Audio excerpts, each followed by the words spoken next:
Blood pooled dark against cracked asphalt, staining white canvas sneakers a horrifying crimson. The boy lay gasping, 14 years old, ribs shattered from the inside lungs, struggling to pull air past the damage a 6-inch blade had carved into his gut. Sirens wailed somewhere in the distance, growing closer but not fast enough. Not nearly fast enough. Then another sound cut through the night, a deep guttural roar that made windows rattle in their frames, a sound that grew and grew until it drowned out everything else. Headlights appeared through the midnight fog like vengeful eyes, hundreds of them burning through the mist that clung to the streets of Bakersfield. 200 Harley-Davidsons rolled down the arterial roads leading to Memorial Hospital, their chrome exhausts catching the sickly yellow glow of streetlights. They had not come for peace. They had come for a dying boy who had shown more raw courage in 30 seconds than most men manage in a lifetime. The Hells Angels were riding to war, and the entire San Joaquin Valley was about to learn what happened when you touched something they considered sacred. But that reckoning was still hours away. The story began 68 hours earlier in a world that had no idea it was about to be torn apart. Oildale, California sat just north of Bakersfield, like a forgotten stepchild.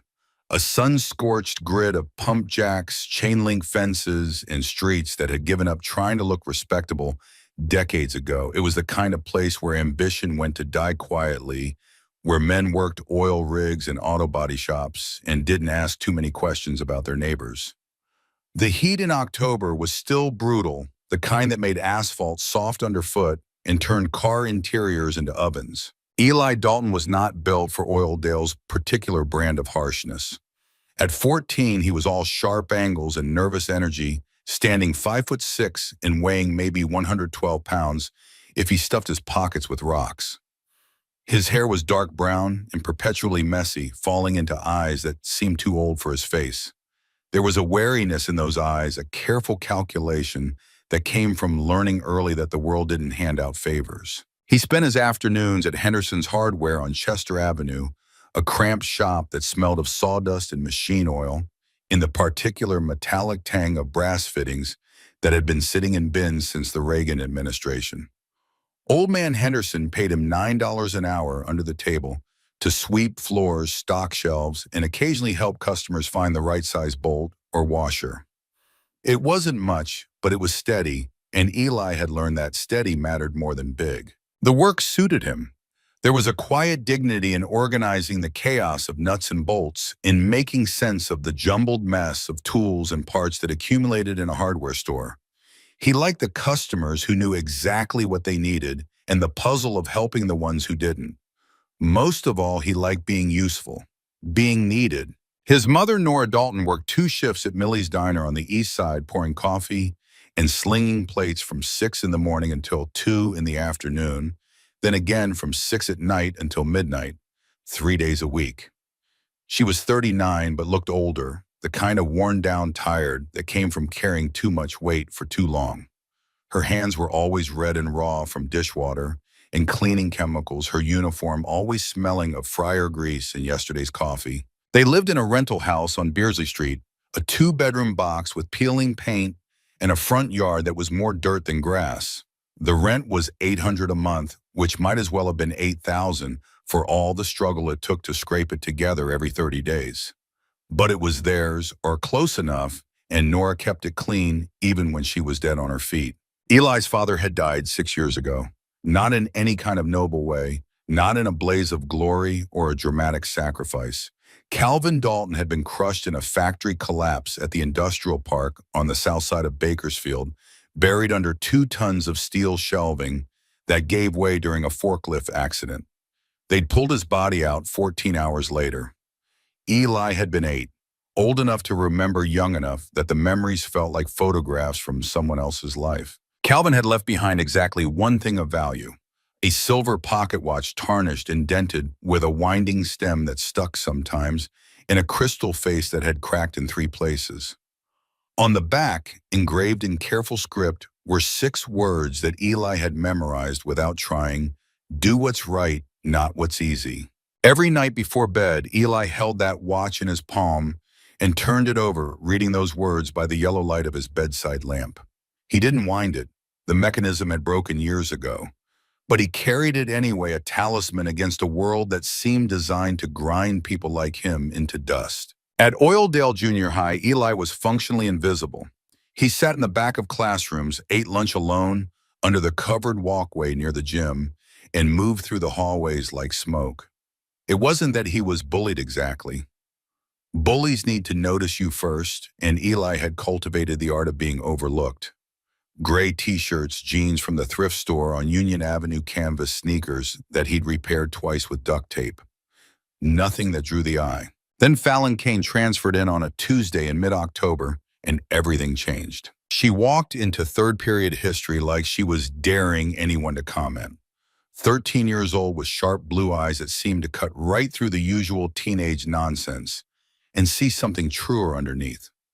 She wore a faded denim jacket over a black t-shirt, scuffed combat boots that looked like they'd seen actual combat, and an expression that warned the world to keep its distance.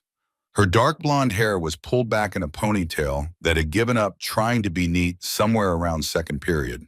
The teacher, Mrs. Kowalski, introduced her with the kind of bright, false cheer that adults use when they were deeply uncomfortable. "Class, this is Fallon Kane. She's joining us from San Bernardino. Let's make her feel welcome." Nobody made her feel welcome. Nobody made her feel anything at all. The kids in Oildale Junior High had heard the name. Kane had seen the massive man who dropped her off that first morning on a Road King motorcycle that sounded like rolling thunder. They knew what the patches on his leather cut meant. The Death's Head skull with wings. The top and bottom rockers that read "Hellsangels" in San Bernardino in letters that looked like they'd been painted in blood and defiance. Grady Ironclad Kane was not the kind of father who showed up for parent-teacher conferences. He was the kind who made grown men cross the street to avoid eye contact. 6'4", built like a brick wall that had been carved into the rough shape of a human being. His arms were tapestries of faded ink images that told stories most people didn't want to know. He'd worn that leather cut for 28 years, earned every patch the hard way, and the club was more than family to him. It was blood and bone and the only law that mattered. So the kids at school gave Fallon a wide berth. They whispered when she walked past, fell silent when she entered a room, treated her like she was radioactive, which meant she sat alone at lunch, same as Eli though, for very different reasons. He noticed her on the third day. Noticed the way she nervously chewed her thumbnail when Mrs. Kowalski called on her in class. Noticed the intricate motorcycle sketches in the margins of her history notebook, detailed drawings of Harleys and Triumphs and old Indian chiefs that showed real skill. Noticed the way she looked out the window during fifth period with an expression that was equal parts longing and resignation, like she was trapped in a box and couldn't remember how she'd gotten there. The connection happened over a broken bicycle chain. It was a Friday afternoon, the kind of October day where the heat had finally broken just enough to make being outside tolerable. Eli was walking out of Henderson's Hardware at 4:30, his work apron still tied around his waist, a grease rag hanging from his back pocket.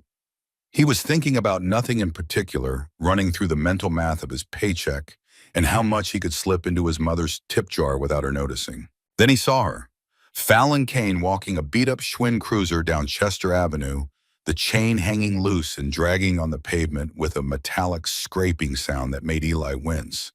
She was scowling at the bike like it had personally betrayed her, muttering something under her breath that probably wasn't fit for polite company.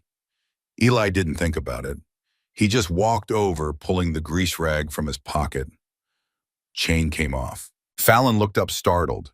Her hand moved instinctively to her jacket pocket, a defensive gesture that spoke volumes about the kind of caution her father had taught her.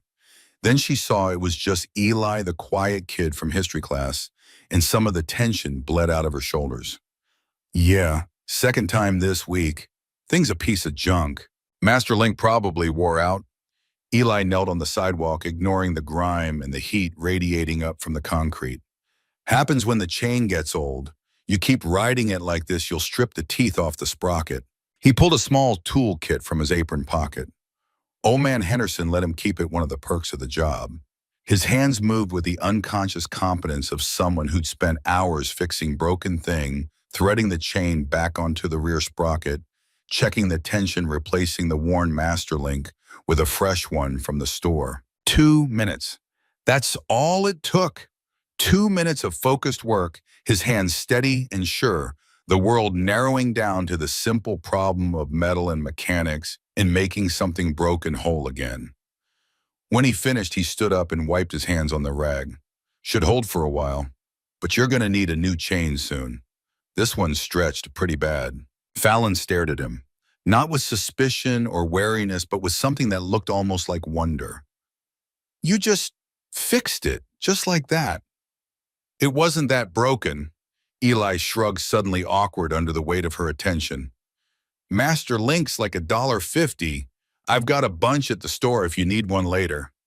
What do I owe you? Nothing. It's a master link. He started to walk away, already regretting the interaction, already retreating back into the comfortable invisibility that kept him safe. Wait, he turned back. Fallon was smiling, not a big smile, not some Hollywood beam of gratitude, just a small, genuine upturn of her mouth that made her whole face soften. You're Eli right from history. Yeah, I'm Fallon. I know. She walked her bike closer, testing the chain with a spin of the pedals. It ran smooth and quiet, the metallic scraping replaced with the soft clicking of a properly tensioned drive. You're the first person who's talked to me like I'm normal since I got here. You are normal. My dad rides with the Hells Angels. I know that too. Eli met her eyes. Doesn't change the fact that your bike chain was busted. Something shifted in that moment. Some invisible barrier that Fallon had been carrying dissolved just a little bit. She laughed quick and sharp, like she'd surprised herself. Fair enough. They walked together that afternoon. Not talking much, just existing in a shared silence that felt more comfortable than any conversation Eli had managed in months. Fallon pushed her bike. Eli walked with his hands in his pockets, and the October sun painted everything in shades of amber and gold. The next day, she waited for him after school. The day after that, she was there again. By the end of the week, it was an established pattern. They'd walk the 6 blocks from school to Chester Avenue, together talking about nothing important and everything that mattered.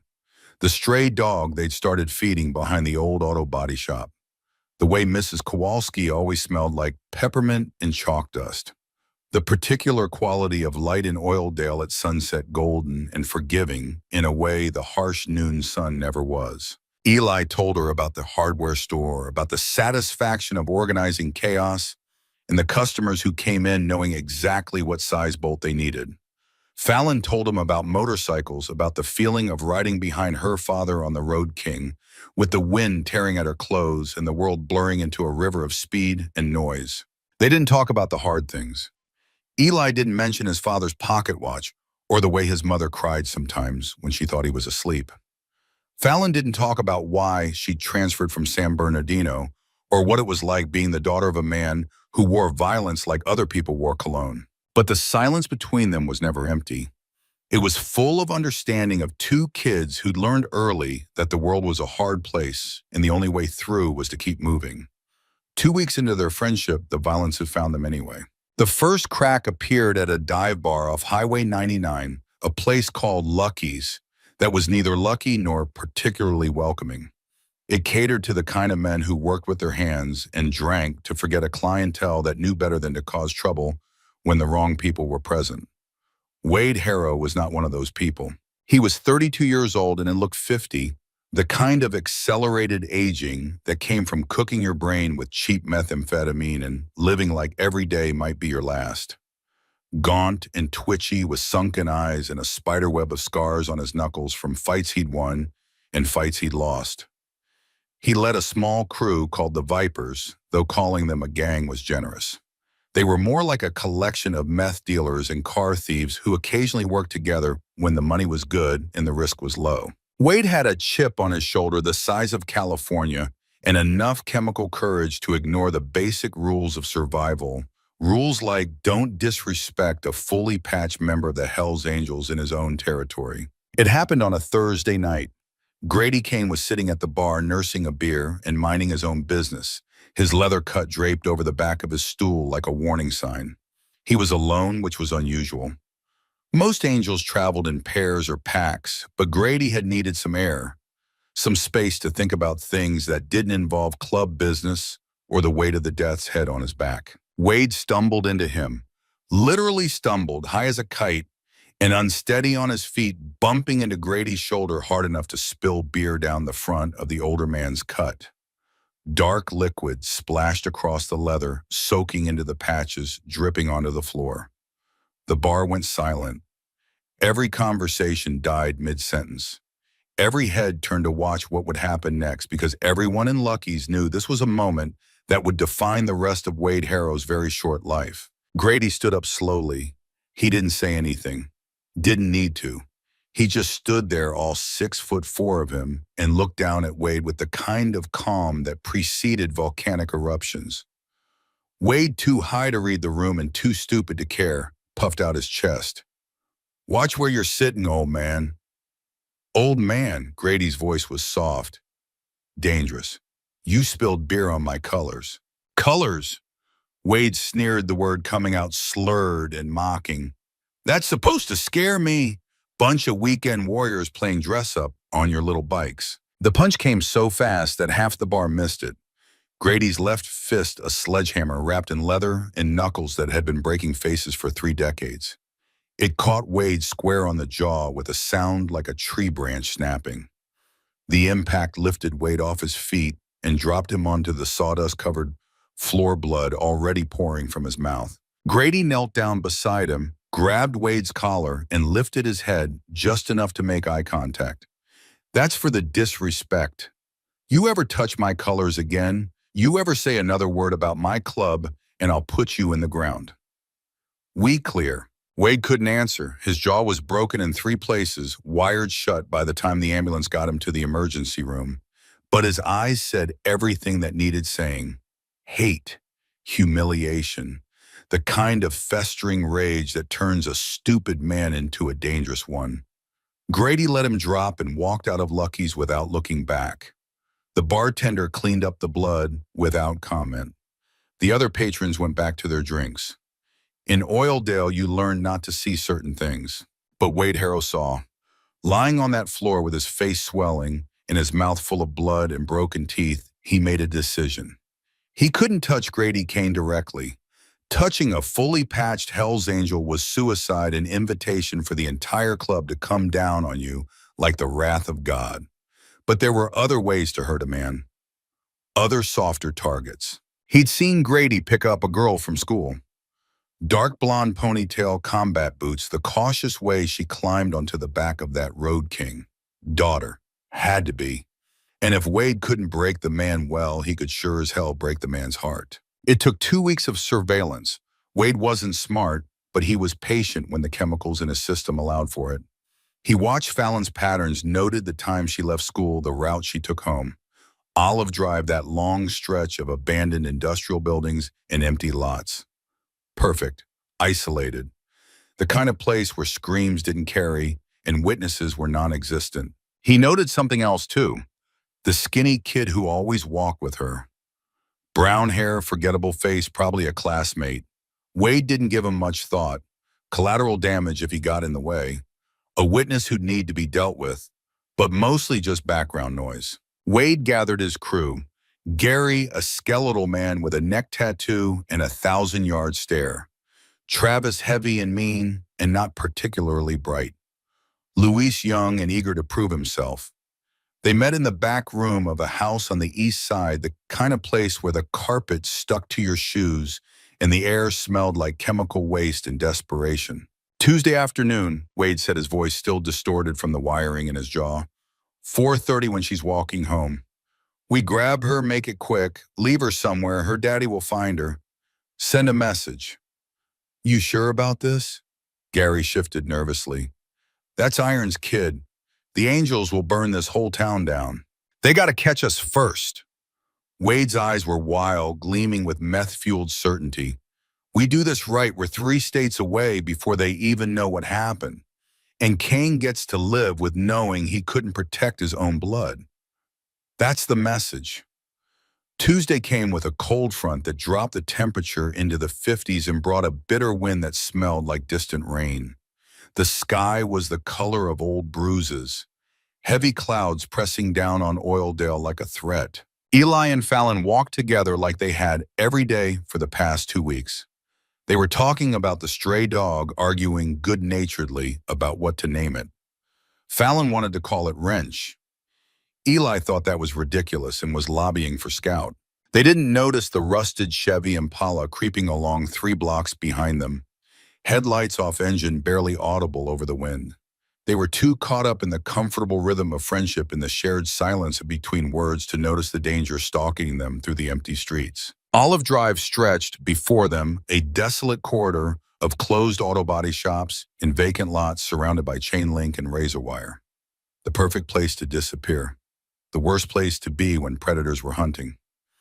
Eli was laughing, actually laughing, a rare, genuine sound that made Fallon's eyes light up with something close to joy.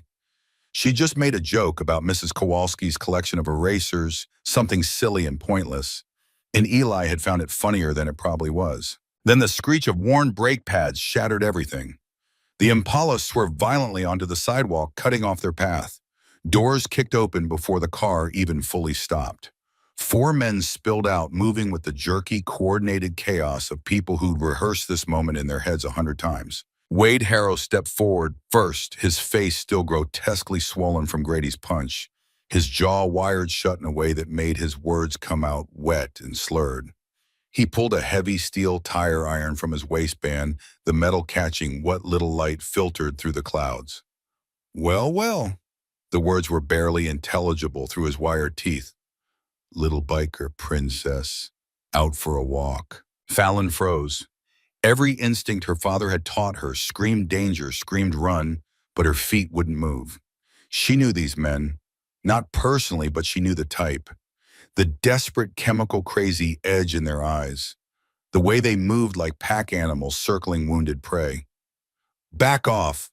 Her voice came out stronger than she felt. My dad will kill you. All of you. You know what he'll do. Oh. Wade laughed, a horrible, wet, rattling sound. Daddy ain't here, little girl. And by the time he finds you, I'll be long gone. Grab her. 3 men lunged forward. Gary reached for Fallon's arm. Travis moved to flank her. Luis circled wide, cutting off escape routes. Eli didn't think. If he'd stopped to think, the sheer terror would have frozen him solid. He was 14 years old, weighed 112 pounds, had never thrown a punch in his life. There was no world in which this ended well for him. No scenario where he walked away from 4 grown men high on meth and rage, and the kind of violence that came easy to people with nothing to lose. But he didn't think. He remembered his father's pocket watch, those 6 words engraved on tarnished silver.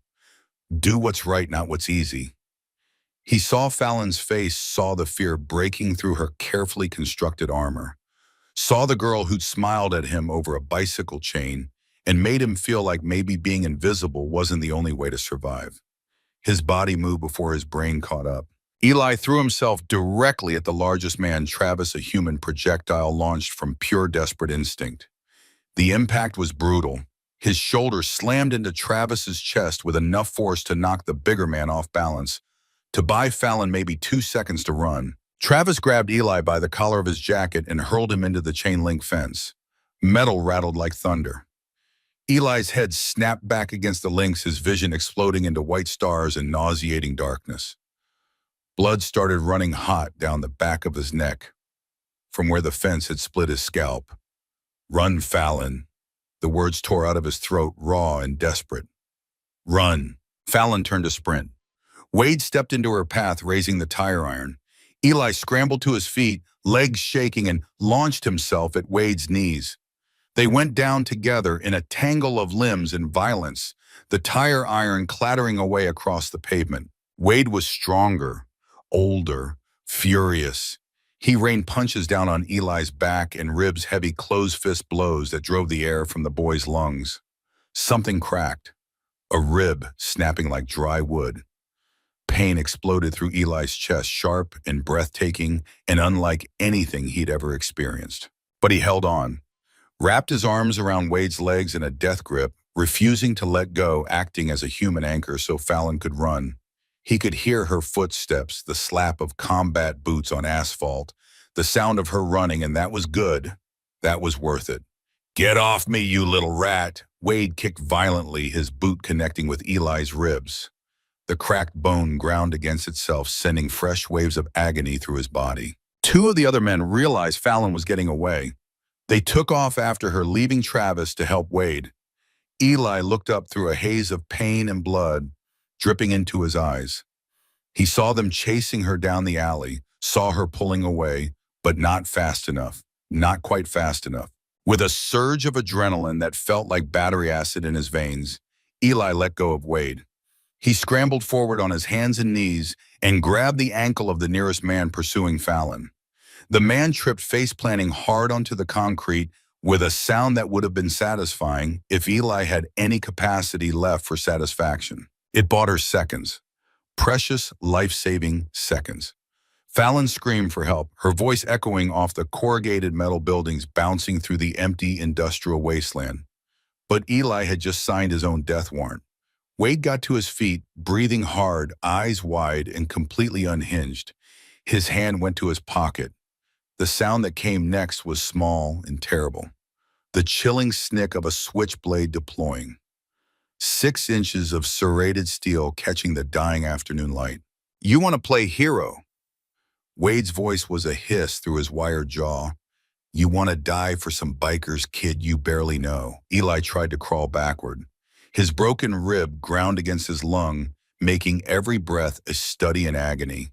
He looked past Wade down the alley where Fallon was finally pulling out of reach, finally getting to safety. He'd done it. She was safe. Wade lunged. Eli threw his arms up to protect his face. The first strike tore through his forearm, the blade slicing deep into muscle and tendon. Blood sprayed hot and immediate. Eli cried out, dropping his guard. The second strike was an upward thrust, brutal and precise, driving the serrated blade into Eli's lower abdomen. The world stopped. Eli's eyes went wide. His breath left his body in a sudden, silent rush. He looked down, shocked, watching a dark stain spread across the front of his gray t-shirt with impossible speed. Wade's hand was still on the knife buried to the hilt in Eli's gut. Their eyes met. Wade's were wild and empty. Eli's were confused, already glazing over with shock. Wade yanked the blade out. Eli felt it leave his body, felt the warm rush of blood following the steel. He tried to stay standing. Failed. His legs gave out and he collapsed onto his back on the cold asphalt. Hey, I see you. I'm calling the cops. A voice shouted from a second-story window above them. Panic cut through Wade's chemical haze. Sirens. He could already hear them wailing in the distance, growing closer. We gotta go. Move, now. The 4 men piled into the Impala. Tires squealed. The car tore away in a cloud of exhaust and burning rubber, leaving Eli alone in the gathering darkness. The cold from the asphalt seeped into his bones. The pain was beyond comprehension, a heavy burning fire radiating from his stomach and turning the edges of his vision fuzzy and gray. He tried to breathe, couldn't quite manage it. Something was wrong inside him, something vital and broken. Footsteps slapped against the pavement. Fallon threw herself onto the ground beside him, her hands flying immediately to the wound in his stomach, pressing down with all her might. Her hands were instantly covered in his blood, warm and sticky, and far too much of it. Eli, oh my God, Eli, look at me. Keep your eyes open. She was sobbing hysterically, all that careful armor completely shattered. Tears fell from her face, mixing with the blood soaking his shirt. Eli blinked slowly. The sky was getting darker. He felt so tired. His whole body felt heavy, like he was sinking into the asphalt, becoming part of the street. He tried to speak, to tell her it was okay, to tell her she was safe, and that was all that mattered. All that came out was a wet, rattling cough. Blood on his lips. Don't close your eyes, please. Fallon pressed harder, her entire body shaking with effort and fear. You saved me. You saved me, Eli. Stay with me. Please stay with me. Eli managed a faint smile.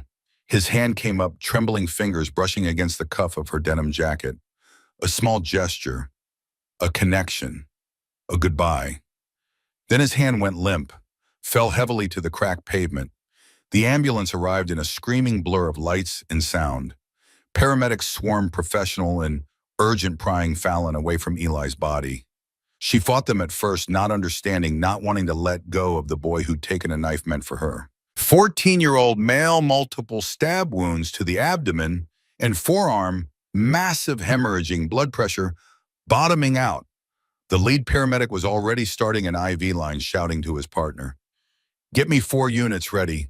We're losing him." They loaded Eli onto a gurney and crashed through the ER doors of Bakersfield Memorial Hospital at speeds that would have been illegal in any other context. The trauma base swallowed him whole, a symphony of controlled chaos and barked orders, and the harsh fluorescent lights that made everything look too bright and too real. Fallon sat in the waiting room, wrapped in a foil emergency blanket, staring at nothing. Her hands, her favorite denim jacket, her jeans all stained deep, rusty brown with Eli's blood. The nurses tried to clean her up. She refused to move, refused to speak, just sat there trembling, replaying the moment over and over. The automatic doors slid open. The temperature in the room dropped 10 degrees. Security guards near the metal detector stood up straight, hands drifting toward their belts on pure instinct. The civilians in the waiting room suddenly found the floor very interesting. Grady Kane walked in. He was massive, 6'4" of raw power, in controlled violence, wearing heavy engineer boots, in grease-stained jeans, and that leather cut with its patches that commanded immediate terrified respect. The death's head skull seemed to stare at everyone and no one. The rockers reading Hell's Angels in San Bernardino might as well have been carved in stone and blood. His face was granite, unreadable. His eyes scanned the room with the practiced efficiency of a man who'd learned early to identify threats in assess situations before most people even noticed there was a problem. Then he saw Fallon. Grady crossed the room in 3 massive strides and dropped to his knees in front of his daughter, ignoring the gasps from the bystanders.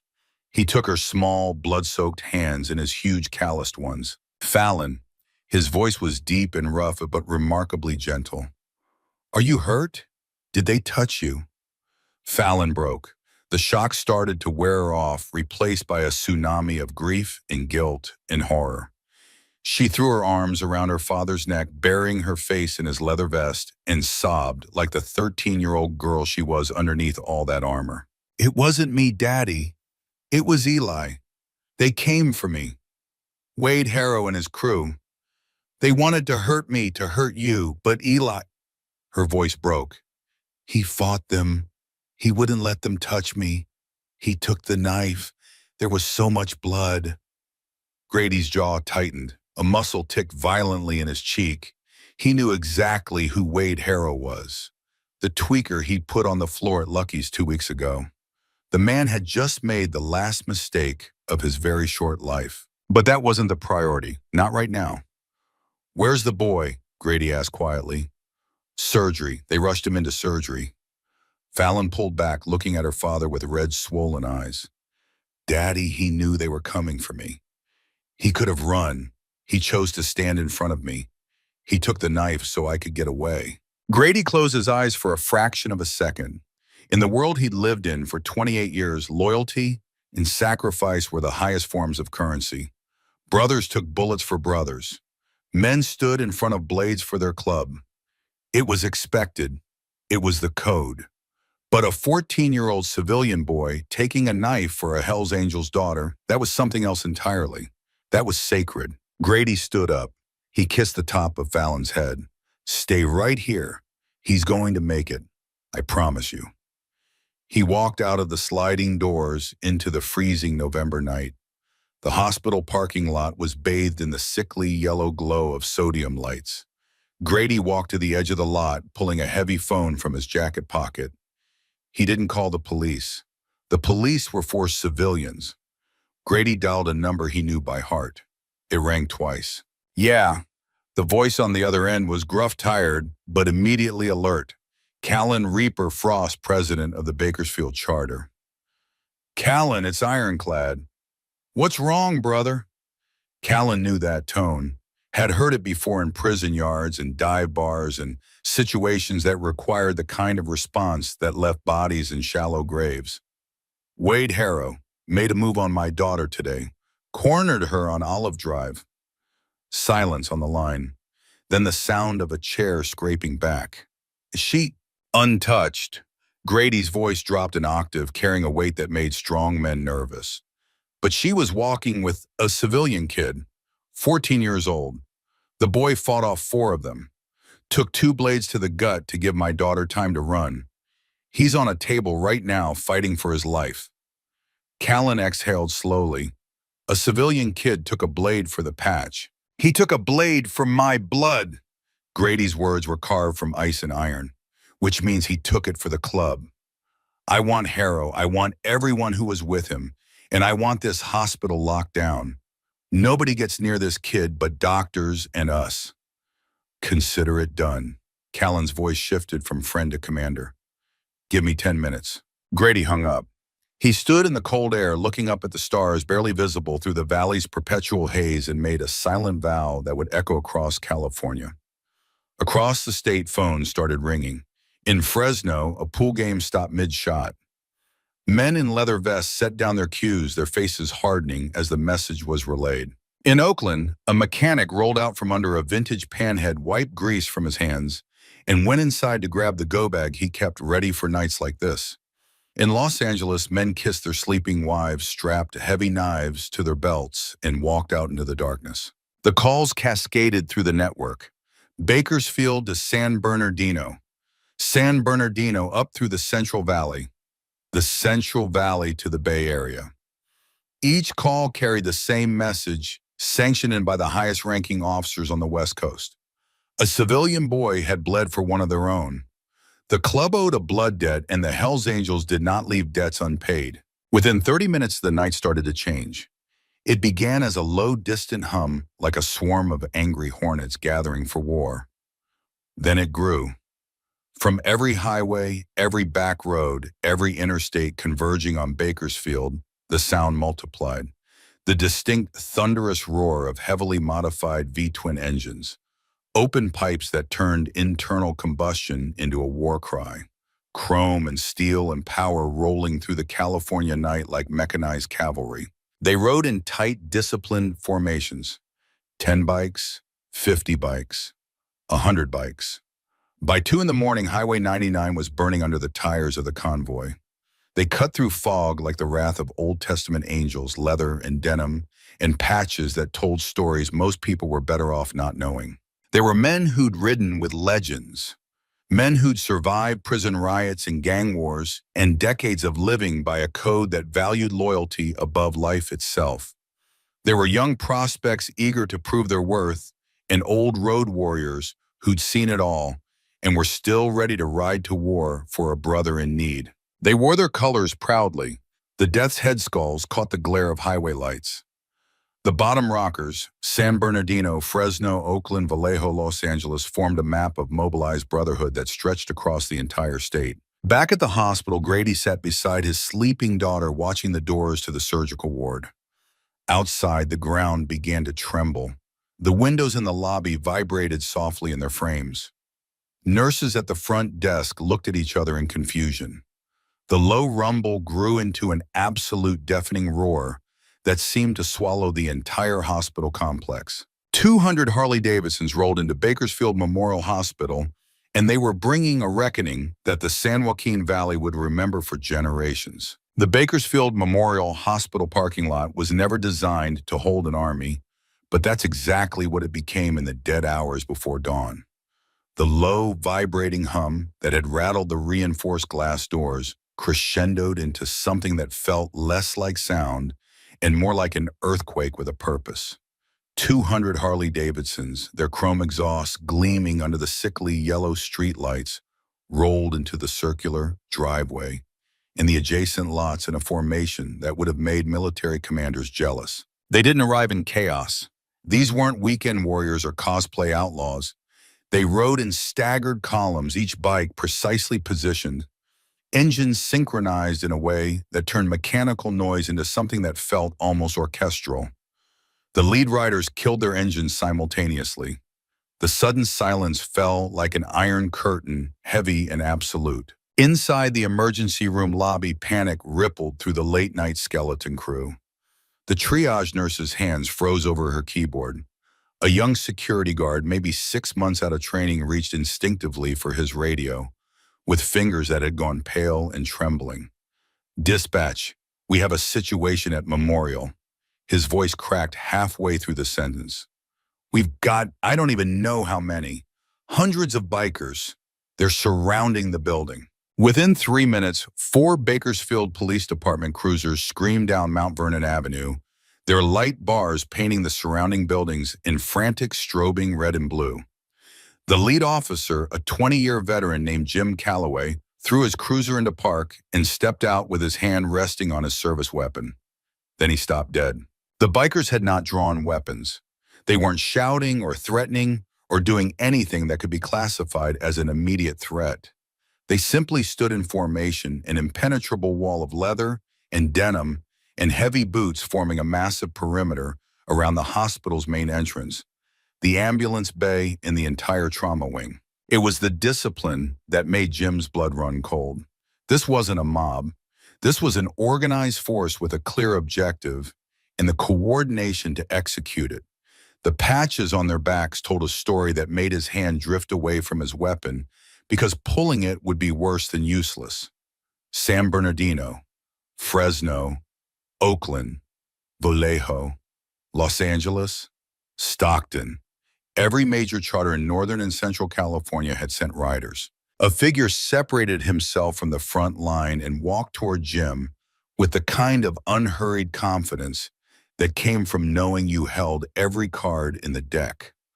Callan Reaper Frost was a man who looked like he'd been carved from a redwood and then aged in violence and diesel smoke.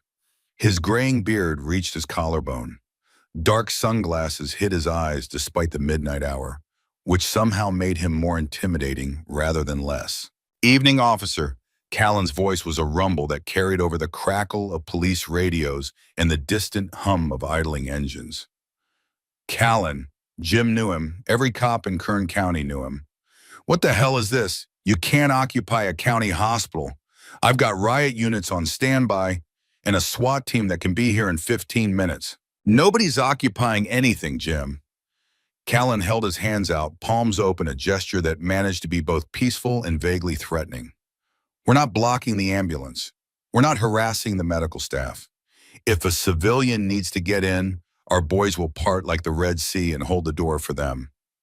"Then why are you here?" Callan's face hardened, the polite veneer stripping away to reveal something older and more primal underneath. "Because there's a 14-year-old boy bleeding out on an operating table in there. He took a knife meant for the daughter of one of our fully patched brothers. That makes him family. And until we know that boy breathes on his own, this hospital is under our protection. Nobody gets in who shouldn't be here." Jim looked at the wall of 200 men. He did the math. Riot units would turn this into a bloodbath. SWAT would turn it into a war zone. And for what? These men weren't threatening anyone. They were just standing there, waiting, watching. "Keep them outside, Callan."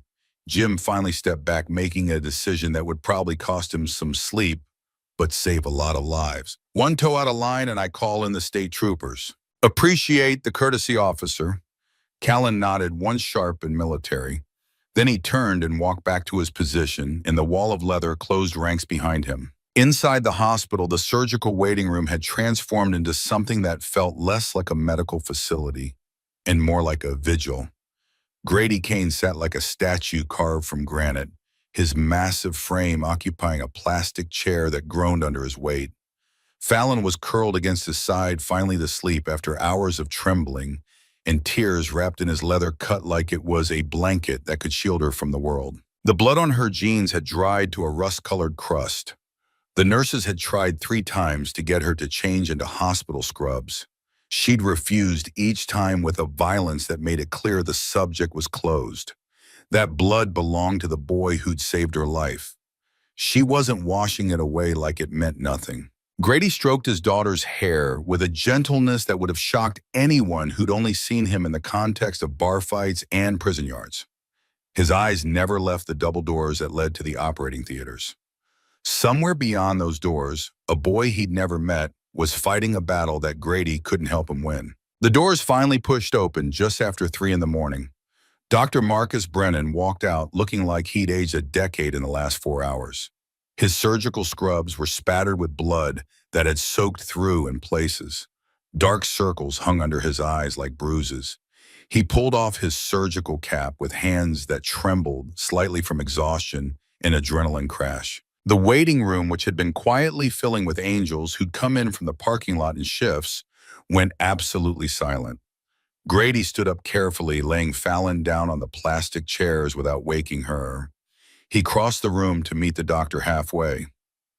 "I'm Grady Kane. How is he?" Dr. Brennan looked at the towering biker with apprehension and bone-deep weariness. He'd been working in this hospital for 15 years. He'd seen gang violence, domestic disputes, industrial accidents. But he'd never seen 200 bikers lay siege to his workplace over a 14-year-old kid. "Mr. Kane," the doctor's voice was hoarse from hours of barking orders in the OR. "I'm not going to sugarcoat this. It was bad. The first wound to his forearm severed the radial artery. We repaired it, but he'd already lost significant blood volume before the paramedics got to him." Grady's jaw tightened, but he didn't interrupt. "The second wound was the critical one." Dr. Brennan continued, and something in his voice suggested he was still processing what he'd just spent 4 hours dealing with. The blade entered his lower abdomen at an upward angle. It missed his abdominal aorta by less than 2 millimeters. If it had clipped that artery, he would have bled to death on that sidewalk before anyone even called 911. A muscle jumped in Grady's cheek. 2 millimeters. The width of a pencil led between life and death. "The blade caused massive trauma to his spleen," the doctor went on. "We had to remove it entirely. It also perforated his bowel in 2 places, which means we're looking at a significant infection risk. He went into cardiac arrest twice on the table. We pumped 4 units of blood into him just to keep him stable enough to close. But he's alive." It wasn't a question. Grady needed to hear it said. "He's alive." Dr. Brennan nodded slowly. "We've placed him in a medically induced coma to give his body a chance to handle the shock and start the healing process. The next 48 hours are critical. If sepsis sets in, if his remaining organs start to fail, if his body can't handle the trauma," he didn't finish the sentence. "Didn't need to." "Can I see him?" The doctor hesitated. "ICU protocol is family only." Grady just looked at him, didn't argue, didn't threaten, just stood there with that quiet intensity that made it clear he wasn't leaving without seeing the boy who'd taken a knife for his daughter. Dr. Brennan sighed. "Through the glass in the intensive care unit, and no crowding, I mean it." 10 minutes later, Grady stood outside the glass wall that separated the ICU from the rest of the world. The intensive care unit was a realm of beeping machines and hushed urgency where every breath was monitored and every heartbeat measured against the possibility of failure. Eli looked impossibly small. His skin was translucent against the white hospital sheets, so pale he almost disappeared into the bedding. Tubes ran down his throat connected to a ventilator that breathed for him with mechanical precision. IV lines snaked into both arms.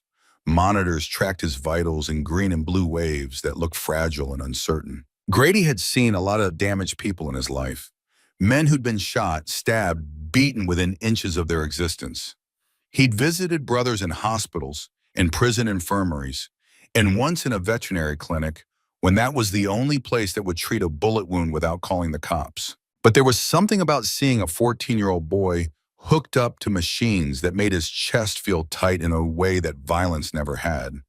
This kid hadn't asked for any of this, hadn't been born into the life or signed up for the code. He'd just been walking a girl home and made a split-second decision that most grown men wouldn't have the courage to make. Callan walked up quietly beside him, resting a heavy hand on Grady's shoulder. They stood in silence for a long time, watching the steady rise and fall of Eli's chest as the machine forced air into his damaged lungs. "He's got a lion's heart, this kid," Callan murmured. "He's a civilian, Callan." Grady's voice was thick with something that might have been grief or rage or both twisted together. "He shouldn't have had to be a lion." He turned away from the glass, and the sorrow transmuted instantly into something cold and calculated. "Have we found Wade Harrow?" Callan's eyes narrowed behind his sunglasses. "Axel's got eyes on every highway out of the valley. We've got people watching the meth houses, chop shops, every dive bar from here to Fresno. Harrow's a rat brother, and right now he's trapped in a very small cage." Grady cracked his knuckles. The sound was sharp as a gunshot in the quiet hallway. "Find him. I don't care what it takes." Inside the ICU, Eli Dalton drifted in darkness that felt thick as crude oil and twice as suffocating. He wasn't awake, wasn't quite unconscious either. He existed in that terrible in-between space where the brain tries to process trauma it has no framework to understand. The dreams came in fragments, disjointed, terrifying. The screech of brakes, the Impala cutting off his path, Wade's face grotesque and swollen, pulling that tire iron from his waistband. The moment of decision, his body throwing itself forward before his mind could catalog all the reasons that was suicide. The impacts, fists like hammers, his head snapping back against my chain link, the world spinning into nauseating chaos. The knife, that horrible snicking sound as the blade deployed, 6 inches of serrated steel catching the light. Wade's eyes wild and empty and completely disconnected from anything resembling human empathy. Then the blade entering his body. Eli relived it over and over in the morphine-soaked darkness of his induced coma. The shock of penetration, the strange cold hot sensation of steel parting flesh, the way his breath had left him in a rush like someone had opened a valve in his chest. He kept trying to change it. In the dream logic of sedated trauma, he kept thinking if he could just move a little faster, dodge a little better, be a little stronger, he could stop the blade from ever touching him. But it always ended the same way. The knife, the blood, the terrible realization that he was dying on a sidewalk in Oildale, and there was nothing he could do to stop it. Voices filtered through sometimes. His mother, though he couldn't make out the words. Just the tone, desperate, broken. The sound of Nora Dalton trying not to fall apart in front of her dying son. Fallon's voice came through clearer. She was reading something, a book.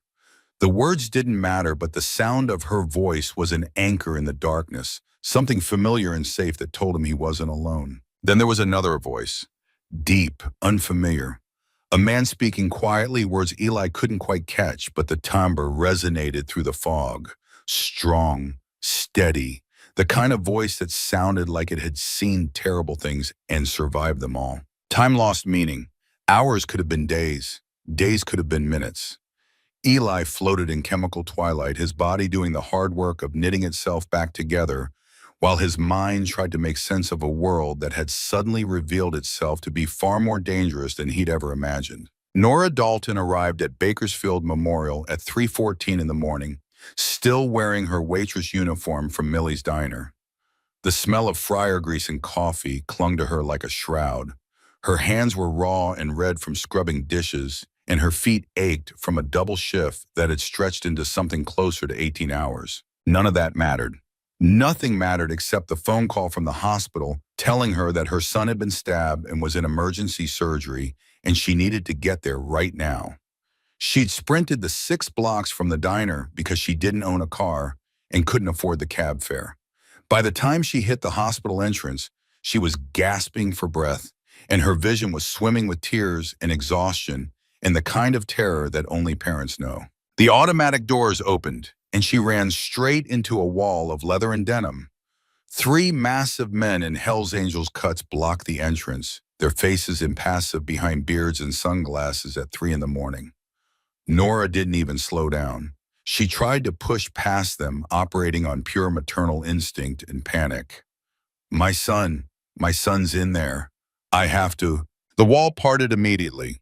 One of the men, older with a scar running through his left eyebrow, actually took off his sunglasses and looked at her with something approaching gentleness. You're Eli's mother.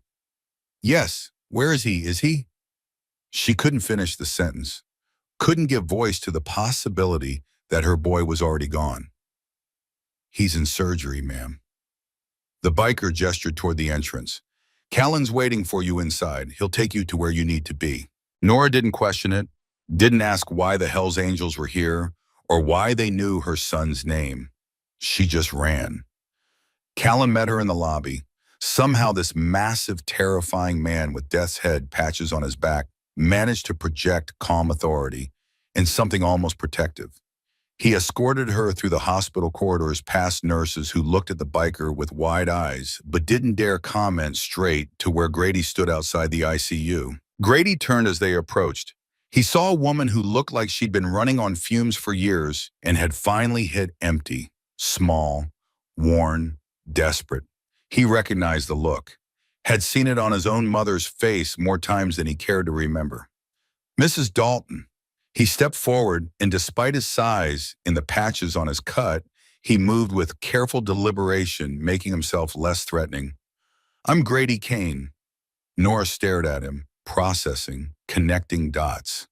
You're Fallon's father. Yes, ma'am. Where is my son? What happened? They said he was stabbed, but nobody would tell me. The words tumbled out in a rush, her voice climbing toward hysteria. Grady held up one hand and somehow the gesture was calming rather than silencing. Your boy is out of surgery. He's stable. He's in a medically induced coma to help his body handle the trauma. Can I see him? Through the glass. They're not letting anyone into the ICU yet. Grady led her to the observation window. Nora pressed her palms against the glass, staring at the small figure in the bed surrounded by machines. A sound came out of her that was less than a scream and more than a see, something primal and broken. My baby. Oh God, my baby. Mrs. Dalton. Grady's voice was quiet but firm. I need to tell you what happened, what your son did. Through tears, Nora listened as Grady explained. The attack, Wade Harrow and his crew cornering Fallon on Olive Drive. Eli throwing himself into the fight despite being outnumbered and outweighed, taking the knife so Fallon could run. He didn't hesitate, Grady said, and there was something like awe in his voice. 4 grown men high on meth, armed and violent, and your 14-year-old boy stood in front of them and fought. He took 2 blades and held them off long enough for my daughter to get to safety. Nora's knees gave out. Grady caught her before she hit the floor, his massive hands surprisingly gentle as he helped her to a chair. She buried her face in her hands and wept, her whole body shaking with the force of it. Why? She gasped between sobs. Why would he do that? He's never been in a fight in his life. He's not violent. He's not brave, Grady finished quietly. Mrs. Dalton, your son has more courage in his bones than most men I've ridden with for decades. He saw someone who needed help, and he helped. That's not common. That's rare. Nora looked up at him, this terrifying man with his patches and his scars and his reputation. They were after your daughter because of you, because of who you are. Yes, Grady didn't flinch from it, didn't make excuses. Wade Harrow wanted to hurt me. He couldn't touch me directly, so he went after Fallon. Your son got caught in the middle of club business that had nothing to do with him. And now Nora gestured helplessly at the ICU window. And now he's under the protection of every Hell's Angel on the West Coast. Grady's voice carried absolute certainty. Those men outside, they didn't come here because I called in favors.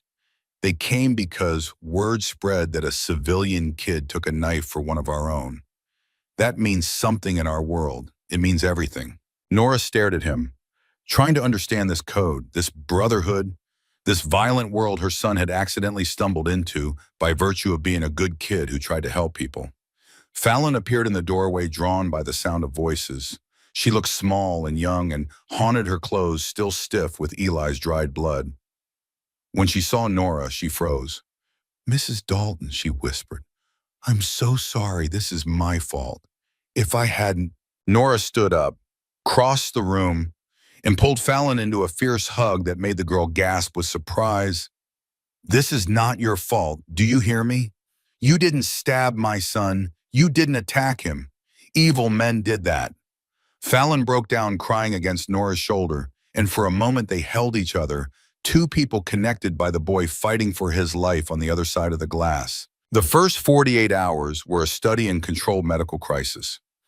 Eli's body, young and resilient, but catastrophically damaged, waged war against infection and shock, and the fundamental trauma of having vital organs removed and others repaired. His fever spiked on the second night. The nurses packed ice around him, cold compresses on his forehead and neck and under his arms, trying to bring his temperature down from the dangerous heights it had climbed to. The monitors tracking his vitals started chirping with increasing frequency, a staccato alarm that set every medical professional in the ICU on edge. Dr. Brennan studied the charts with growing concern. White blood cell count is climbing. The bowel perforation, we cleaned it as thoroughly as we could, but the risk of peritonitis is extreme. We're hitting him with broad-spectrum antibiotics, but his immune system is compromised from the trauma and blood loss. Nora sat in the ICU waiting area with Fallon, the two of them having formed an unlikely bond over the past day and a half. Grady came and went, splitting his time between watching over his daughter and coordinating with the angels outside. The hospital had become accustomed to the presence of bikers in the parking lot, the steady rotation of men who stood watch in shifts with military precision. At 4 in the morning on the second day, the rhythmic beeping of the heart monitor shifted into something rapid and erratic. Then it became a high-pitched alarm that brought nurses running. Eli's back arched slightly off the mattress. His chest heaved against the ventilator tube. The numbers on the screen flashed violent red. His blood pressure was plummeting. "Code blue, ICU room 4.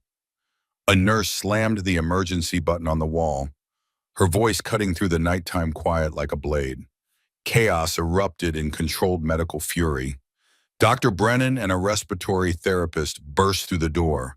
A crash cart materialized from somewhere, wheels squealing on the polished floor. "He's crashing!" Dr. Brennan barked, grabbing a syringe. "Septic shock. Blood pressure's bottoming out. Push epinephrine.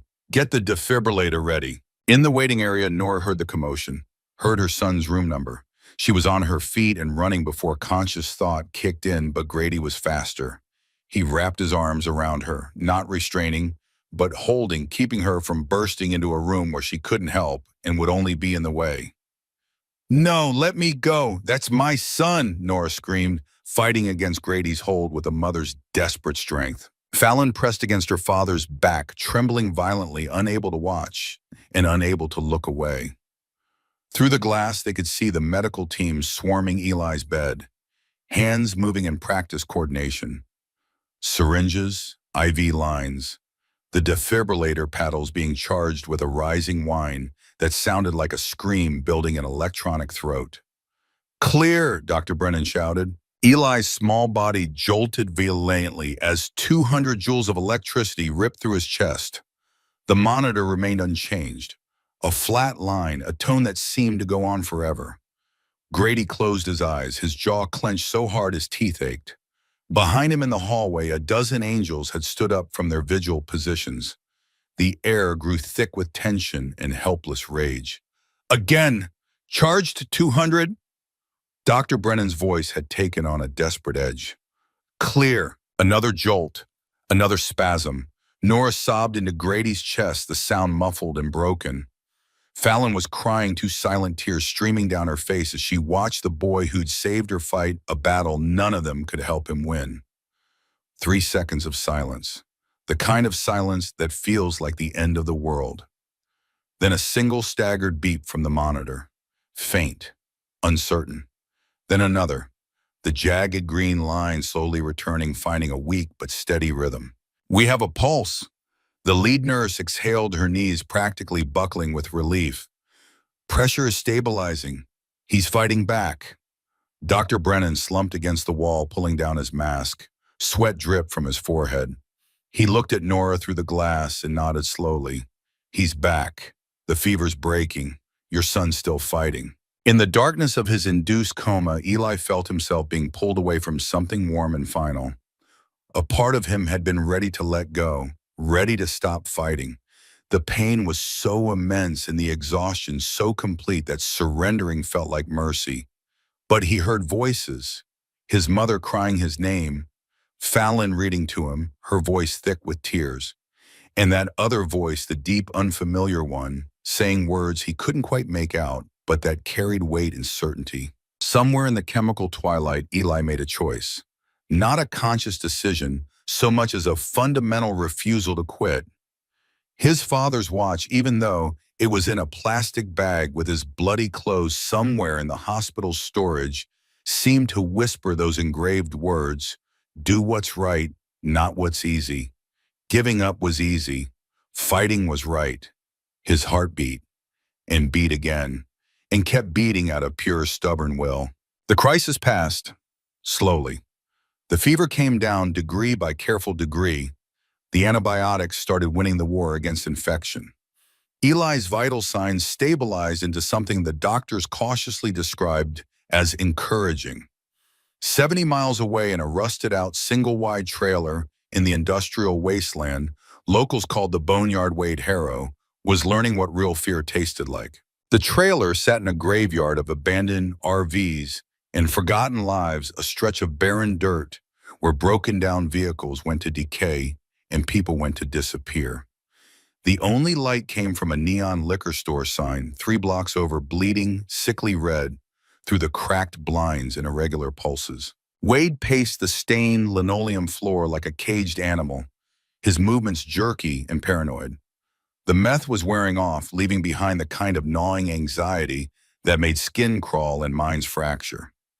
His 3 crew members, Gary, Travis, and Luis, were in various states of panic. Gary stood at the window, peering through a tear in the curtains with eyes that hadn't blinked in what felt like hours. His spiderweb neck tattoo seemed to pulse with his racing heartbeat. "We gotta run, Wade. We gotta get the hell out of California. You didn't say the kid was walking with Kowalski's daughter. You didn't say we were touching club business." "Shut up," Wade snapped, his voice still distorted from the wiring in his jaw. "The kid jumped in. I didn't plan for the kid." "It doesn't matter what you planned." Travis's bulk filled the narrow hallway. He was sweating despite the cold his shirt soaked through. "My cousin drives a tow truck off the 99. He called me on a burner. Says the angels are here. All of them. San Bernardino, Oakland, Fresno, LA. They got the hospital locked down and sentries sitting at every on-ramp out of town. We're marked," Luis whispered from where he sat in the corner, knees pulled up to his chest. "They greenlit us, Wade.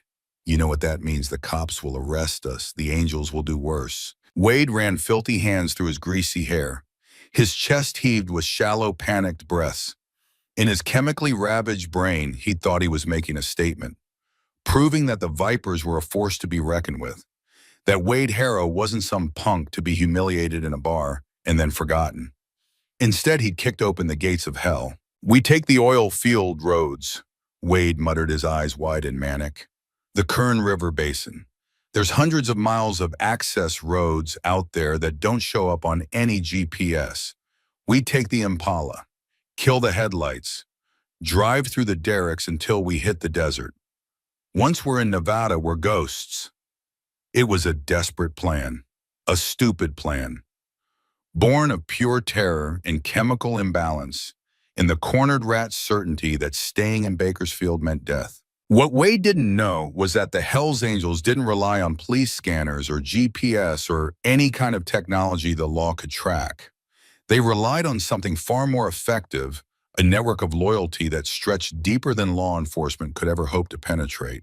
They were the men who drove the supply trucks and fixed the rigs, the mechanics who worked on fleet vehicles, and the bartenders who poured drinks and remembered faces, the security guards and sanitation workers and tow truck operators, working-class men who respected the code and understood that the angels took care of their own. In a dimly lit auto body shop on the east side, a grizzled biker named Axel Thorne leaned against the fender of a partially disassembled Nova. Axel wore the filthy few patch, a designation that carried weight in terrifying rumors. He was smoking a hand-rolled cigarette when his phone buzzed. Yeah, Axel. It's Hector from the overnight sanitation crew. The voice on the other end was hushed nervous. I'm doing my route near the Boneyard Trailer Park off Roberts Lane. I just saw that rusted '98 Impala you guys put the word out for, tucked behind a burned-out Winnebago. 4 guys just piled into it. They look spooked. Axel smiled. It was not a pleasant expression. Which way they heading? Turn north, toward the old oil field access roads. Good looking out, Hector. Club owes you one. Axel ended the call and keyed the radio clip to his vest. Callan, it's Axel. Got a rabbit running north into the Kern River derricks. I'm taking 10 riders. We're going to flush them out. Callan's voice crackled back through static. Copy that. Ironclad wants to be there when the music stops. Box them in. Don't let them reach the desert. Within minutes, the silent California night shattered under the roar of V-twin engines. The Kern River oil field was a dystopian landscape of nodding pump jacks stretching as far as the eye could see. Thousands of them, their mechanical heads rising and falling in endless rhythm like skeletal birds drinking from the earth. The dirt roads between them were a maze of deep ruts, blind corners, and steep ravines that could swallow a vehicle whole if the driver wasn't careful. Wade was behind the wheel of the Impala, driving by moonlight with the headlights off. The car's suspension groaned and bottomed out violently as they hit the rutted tracks at 50 miles per hour. Dust billowed inside the cabin, choking them, turning every breath into a struggle. We're gonna make it, Wade chanted to himself, knuckles white on the steering wheel. Hit the foothills. Cross into Nevada. Gone. We're gone. Then he looked in the rearview mirror. At first, it was just a single beam of light piercing through the thick cloud of dust they were kicking up. Then another light appeared beside it, and another. The low rumble of motorcycle engines began to vibrate through the floorboards of the Impala, a sound that felt less like mechanics and more like approaching thunder. The bikes weren't just behind them. As Wade slammed the brakes to take a sharp turn around a massive storage tank, 3 more headlights flared to life directly in front of him, blocking the narrow road. Oh, God. Gary whimpered from the bush seat, curling into a fetal position. They found us. They're here. Hold on, Wade screamed, throwing the car into reverse. The tires spun furiously, spitting gravel and dirt, the car fishtailing wildly. He managed to turn the vehicle down a secondary access road, his foot slamming the accelerator to the floor. But motorcycles were infinitely more agile than a 26-year-old Impala with bad suspension and bald tires. The bikers didn't just chase the car, they hunted it. Rode parallel, flanking it from both sides, hurting it exactly where they wanted it to go. The thunder of engines was deafening, echoing off the metal oil tanks and the pump jack frames. It was psychological warfare designed to break Wade's mind before they ever laid a hand on him. A biker pulled up alongside Wade's window, close enough that Wade could see the skull patch on his chest in the ambient moonlight. The rider raised a heavy steel chain in his right hand and brought it down against the Impala's side mirror. Glass exploded. Metal shrieked. Wade screamed, jerking the wheel. The car careened off the dirt path, crashed through a rusted chain-link fence, and went airborne for one terrifying second before slamming down hard in the center of an abandoned industrial scrapyard. The front axle snapped with a sickening crunch. The engine hissed and died, white steam erupting from the crumpled hood in a geyser of failure. They were trapped. Dust slowly settled over the scrapyard, illuminated by the harsh glare of 20 motorcycle headlights, forming a perfect semicircle around the dead Impala. For a long moment, there was absolute silence. The bikers didn't rev their engines, didn't shout. They simply parked their bikes, deployed kickstands in perfect unison, and dismounted. The terrifying reality crashed down on Wade Harrow with the weight of a collapsing building. He was sitting in a broken car, surrounded by 20 of the most dangerous men in California, in a place where nobody could hear him scream. Footsteps crunched on gravel, The bikers parted, creating a pathway through their ranks. Grady Kane walked through. He'd taken off his leather cut, wearing only a black t-shirt that showed the full canvas of tattoos covering his arms. He carried no weapon. His face was entirely devoid of anger, replaced by something far more terrifying, a cold, calculating vacancy. The face of a man who'd already made his decision and was simply following through. "Get out of the car, Wade." Grady's voice boomed across the scrapyard, echoing off rusted metal husks. Inside the Impala, the air was thick with panic and the sour smell of fierce sweat. Travis, the heavy-set man in the passenger seat, was openly weeping. "I ain't dying for you, Wade. I told you not to touch the girl." Wade's hands shook as he reached under his seat. His fingers brushed cold steel. A cheap .38 caliber revolver he'd bought out of a trunk in Fresno. It only had 4 bullets. There were 20 bikers out there. He knew the math, but the cornered animal part of his brain took over anyway. "Get out of the car, Wade." Grady repeated, his boots stopping 5 feet from the driver's door. Wade kicked the door open and stumbled out, raising the trembling revolver, pointing it at Grady's chest. "Stay back," his voice cracked, spittle flying. "I'll kill you. I'll put a hole right through you, Kane." Not a single biker flinched. Not one reached for a weapon. They just stared at Wade with cold, dead eyes that had seen worse than a tweaker with a Saturday night special. Grady took a step forward. "You stabbed a 14-year-old boy, Wade." His voice was soft, conversational. Somehow that made it infinitely more terrifying. "Left a kid to bleed out in a gutter because you were too much of a coward to face me." "He got in the way," Wade shrieked, his finger tightening on the trigger. "It wasn't supposed to." "You don't get to make excuses." Grady took another step. He was close now, close enough that Wade could smell hospital antiseptic and coffee on him. Close enough to see that Grady's eyes held no fear, only certainty. "You think a bullet stops what's coming for you." The passenger door flew open. Travis scrambled out, eyes wild with self-preservation panic. He looked at Wade holding a gun on a Hell's Angel and realized that if Wade pulled that trigger, everyone in the scrapyard was going to die screaming. Travis didn't run. He lunged at his own boss, tackling Wade from behind just as Wade's fingers started to squeeze. The gun went off. The crack echoed through the yard, but the bullet sailed harmlessly into the night sky. The 2 men crashed into the dirt wrestling. "Give me the gun, you idiot!" Travis screamed, punching Wade in the side of the head. "They're gonna kill us all." Wade, weakened by drugs and terror, couldn't fight back. Travis wrenched the revolver from his hand and hurled it far into the darkness of the scrapyard.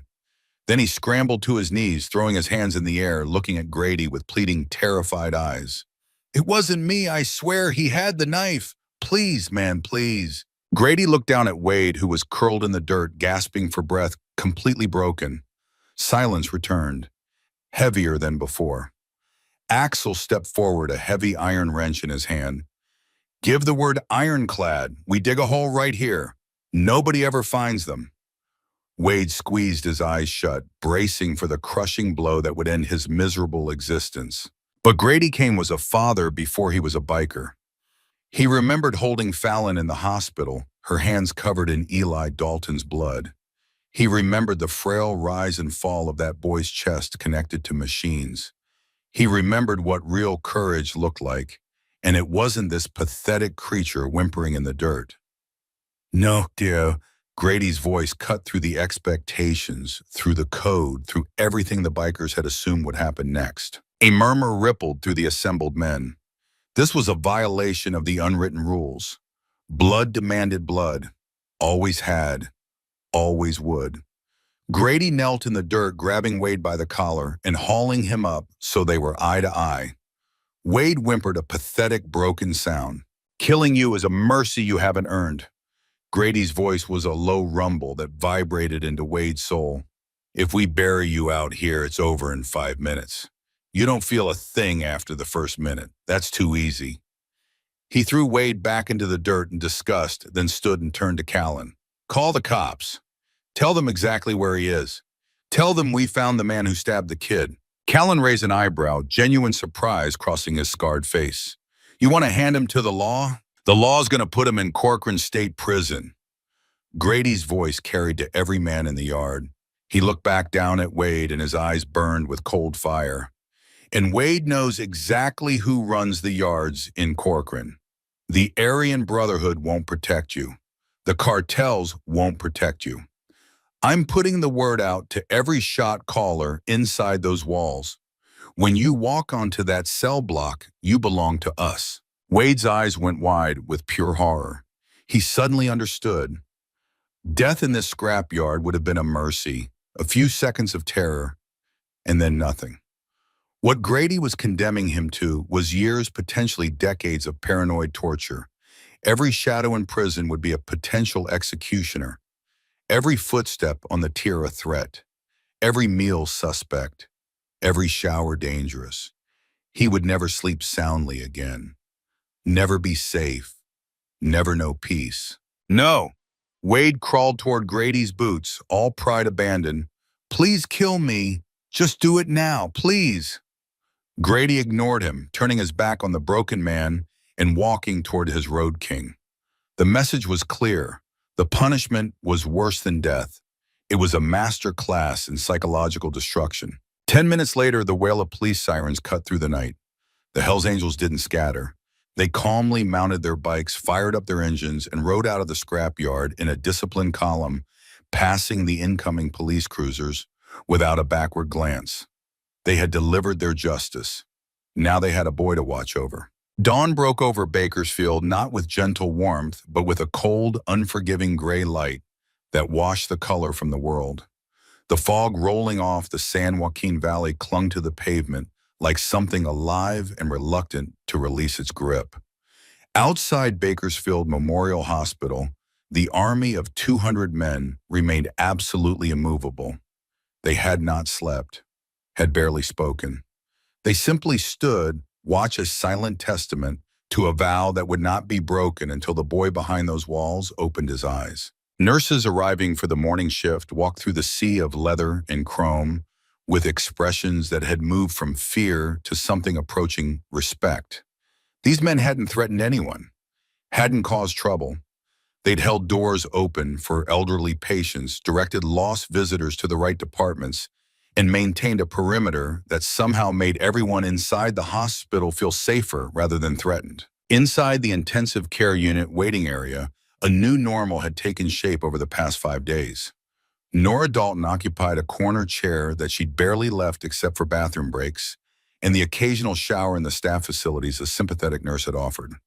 Her waitress uniform had been replaced by donated scrubs, and she clutched a rosary she hadn't touched since her husband's funeral, working the beads between raw, nervous fingers. Fallon sat beside her, the two of them having formed a bond forged in vigil and shared terror. The girl still wore her blood-stained jeans like a penitent's garment, though she'd accepted a clean shirt from her father. She read aloud for hours at a time from a battered paperback of The Outsiders that one of the bikers had brought her, her voice hoarse but steady. Grady came and went in shifts, coordinating with Callan and the other charters, making sure the watch never faltered, while also trying to be present for both his daughter and the boy who'd saved her. He'd spoken perhaps 200 words total in 5 days, but his presence filled rooms and commanded respect without effort. It was day 5 when everything changed. Dr. Brennan made the decision at dawn after reviewing Eli's vitals for the 4th time in an hour. The boy's numbers had stabilized beautifully over the past 72 hours.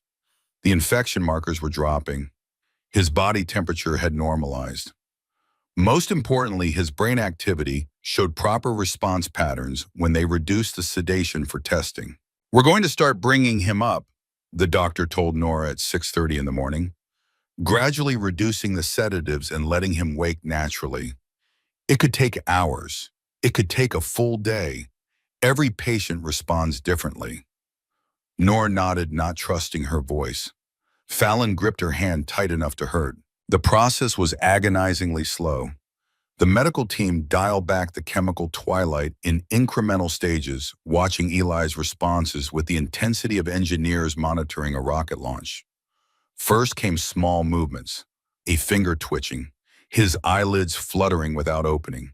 his head turning slightly toward the sound of Fallon's voice as she read. By noon, his breathing had shifted from the mechanical rhythm of the ventilator to something more natural. The respiratory therapist made the call to remove the tube, a procedure that made Nora leave the room because she couldn't watch them pull plastic from her son's throat. Eli's first independent breath was shallow and raspy, his throat damaged from days of intubation. But it was his lungs filling and emptying on their own power, his body remembering how to perform the most basic function of staying alive. Fallon was alone in the room at 2:15 in the afternoon when his eyes finally opened. She'd been reading the same passage for the third time, stumbling over words she'd never had trouble with before exhaustion and stress, making her brain skip like a damaged record. Then she felt it, a change in the air, the weight of someone's attention. She looked up from the book. Eli's eyes were open, barely, slits of brown iris struggling to focus in the harsh fluorescent light. His pupils contracted and dilated as his brain tried to process consciousness after 5 days in chemical darkness. Fallon's breath caught. The book fell from her hands, pages fluttering as it hit the floor. Eli. His eyes found her face. Recognition flickered there, slow and uncertain, like watching someone remember a language they hadn't spoken in years. His lips moved, but no sound came out. His throat was too damaged, too raw. Don't try to talk. Fallon was out of her chair, hovering beside the bed, terrified to touch him and cause pain, but desperate for contact. You're in the hospital. You've been in a coma, but you're okay. You're going to be okay. Eli's hand moved on the sheets, a tiny gesture, fingers extending, maybe an inch. Fallon understood immediately. She took his hand in both of hers, careful of the IV lines, and felt his fingers squeeze weakly. I'm getting your mom and my dad and the doctors. Don't close your eyes. Please don't close your eyes. She hit the call button repeatedly, her other hand still holding his, and within seconds the room filled with medical personnel and Nora's sobbing and Grady's massive presence in the doorway. But Eli's eyes stayed locked on Fallon. His grip on her hand never loosened, and in those eyes beneath the confusion and the pain was a question that didn't need words. Are you safe? Did it work? I'm okay. Fallon understood, answering what he needed to know. Because of you. You saved me, Eli. Something that might have been a smile touched the corner of his mouth. Then his eyes drifted closed again, not into unconsciousness, but into natural sleep, his body demanding rest to continue the work of healing. The first words Eli spoke came 16 hours after he woke, when his throat had recovered enough to manage more than a whisper. Nora was asleep in the chair beside him, her head tilted at an angle that would give her a terrible crick in her neck. Dawn light was creeping through the window, painting everything in shades of pearl and gold. Eli's voice came out like gravel sliding over broken glass. Mom. Nora's eyes snapped open. She was beside the bed instantly, hands hovering over him like she was afraid he might shatter if she touched him wrong. Baby, oh God, you're awake. How do you feel? Hurts. It was honest. Everything hurt. His stomach felt like it had been filleted and put back together wrong. His forearm throbbed where the first blade had torn through muscle. Even breathing sent sharp pains through his ribs. I know, sweetheart. I know. Nora's tears fell onto the sheets. The doctor said you're healing. You're going to be okay. Fallon, the name came out as barely more than breath. She's fine. Not a scratch on her because you, Nora's voice broke. Why did you do it, Eli? Why didn't you run? Eli's eyes found hers. Even damaged and weak, there was something solid in that gaze. Something that reminded Nora painfully of Calvin. Had to, couldn't let them hurt her. You could have died. I know. He said it simply, factually, like he'd known it then and had done it anyway. Still had to. Nora buried her face in the sheets beside his hand and wept. Not from sadness, but from a complicated mix of pride and terror, and the awful understanding that her son had crossed some invisible line between childhood and something else, something harder. The recovery was brutal, not the Hollywood montage of steady improvement and inspirational music. It was painful physical therapy sessions where Eli relearned how to sit up without his rebuilt core muscles screaming in protest. It was infection scares that sent his temperature spiking and brought the crash cart back to his room. It was the slowly dawning realization that his body would never be quite the same, that he'd carry scars both visible and internal for the rest of his life. But worse than the physical recovery was the mental aftermath. The nightmares came every time he closed his eyes. Vivid, visceral, the screech of tires, Wade's face, the moment the blade entered his body, replaying in perfect sensory detail. He'd wake gasping, thrashing against sheets that felt like restraints, his heart rate spiking so high the monitors brought nurses running. During the day, he could manage it, could focus on the therapy, on putting one foot in front of the other, on the small victories of being able to walk to the bathroom without assistance or eat solid food without nausea. But at night, alone in the dark with nothing to distract him, the fear came crawling back. What terrified him most wasn't the memory of the attack. It was the certainty that if it happened again, he'd be too scared to act. That the courage he'd found on Olive Drive had been a one-time chemical accident, adrenaline, and instinct rather than any real bravery. That when tested again, he'd freeze, or worse, run. He started refusing visitors, told his mother he was too tired when Fallon came by, pretended to be asleep when Grady stopped in during evening rounds. He couldn't face them, couldn't stand the way they looked at him like he was some kind of hero when all he felt was terrified and small and weak. On day 9, Grady Kane stopped pretending to respect Eli's wishes. He walked into the room at 2 in the afternoon without knocking, closed the door behind him with a finality that suggested he wasn't leaving until he was good and ready, and pulled a chair up beside Eli's bed. Eli kept his eyes on the ceiling. "I'm tired." "No, you're not." Grady's voice was matter-of-fact. "You're scared." That got Eli's attention. He turned his head, meeting Grady's eyes for the first time since waking. "I'm not." "Yes, you are. And that's fine. That's human." Grady leaned back in the chair, which creaked ominously under his weight. "You want to tell me what's eating at you, or you want me to guess?" Eli's jaw tightened. "Why do you care?" "Because my daughter's sitting in the waiting room right now feeling like she killed you. Because your mother's running herself into the ground trying to be strong for you while you push everyone away. And because I recognize the look in your eyes. I've seen it in the mirror." Silence stretched between them. Outside the window, Bakersfield's afternoon heat made the air shimmer like liquid. "I keep seeing it," Eli finally whispered. "The knife, over and over. And in the dream, I'm not brave. I'm just terrified. I didn't feel like a hero. I felt like I was going to and there was nothing I could do to stop it." "You think heroes don't feel that way?" Grady's question was gentle but challenging. "Real brave people don't get scared." "That's horseshit." The profanity was mild but firm. "You know what real courage is, kid? It's being scared out of your mind and doing the right thing anyway. Any idiot can walk into danger when they're too stupid to understand it. But you understood exactly what you were facing, and you stood in front of it anyway." "I didn't feel brave. I felt sick." "Most of the time, that's what brave feels like." Grady leaned forward, elbows on his knees. "First time I got into a real fight inside, I was 19 years old. 3 guys cornered me in the yard over some disrespect I didn't even understand. I knew I was about to get stomped, knew it in my bones. And you know what I felt?" Eli shook his head. "Terror, pure gut-churning terror. I wanted to curl up and beg, but I didn't. I threw the first punch because sitting there and taking it felt worse than fighting back. I got my ass kicked anyway. Spent 2 days in the infirmary, but I learned something important."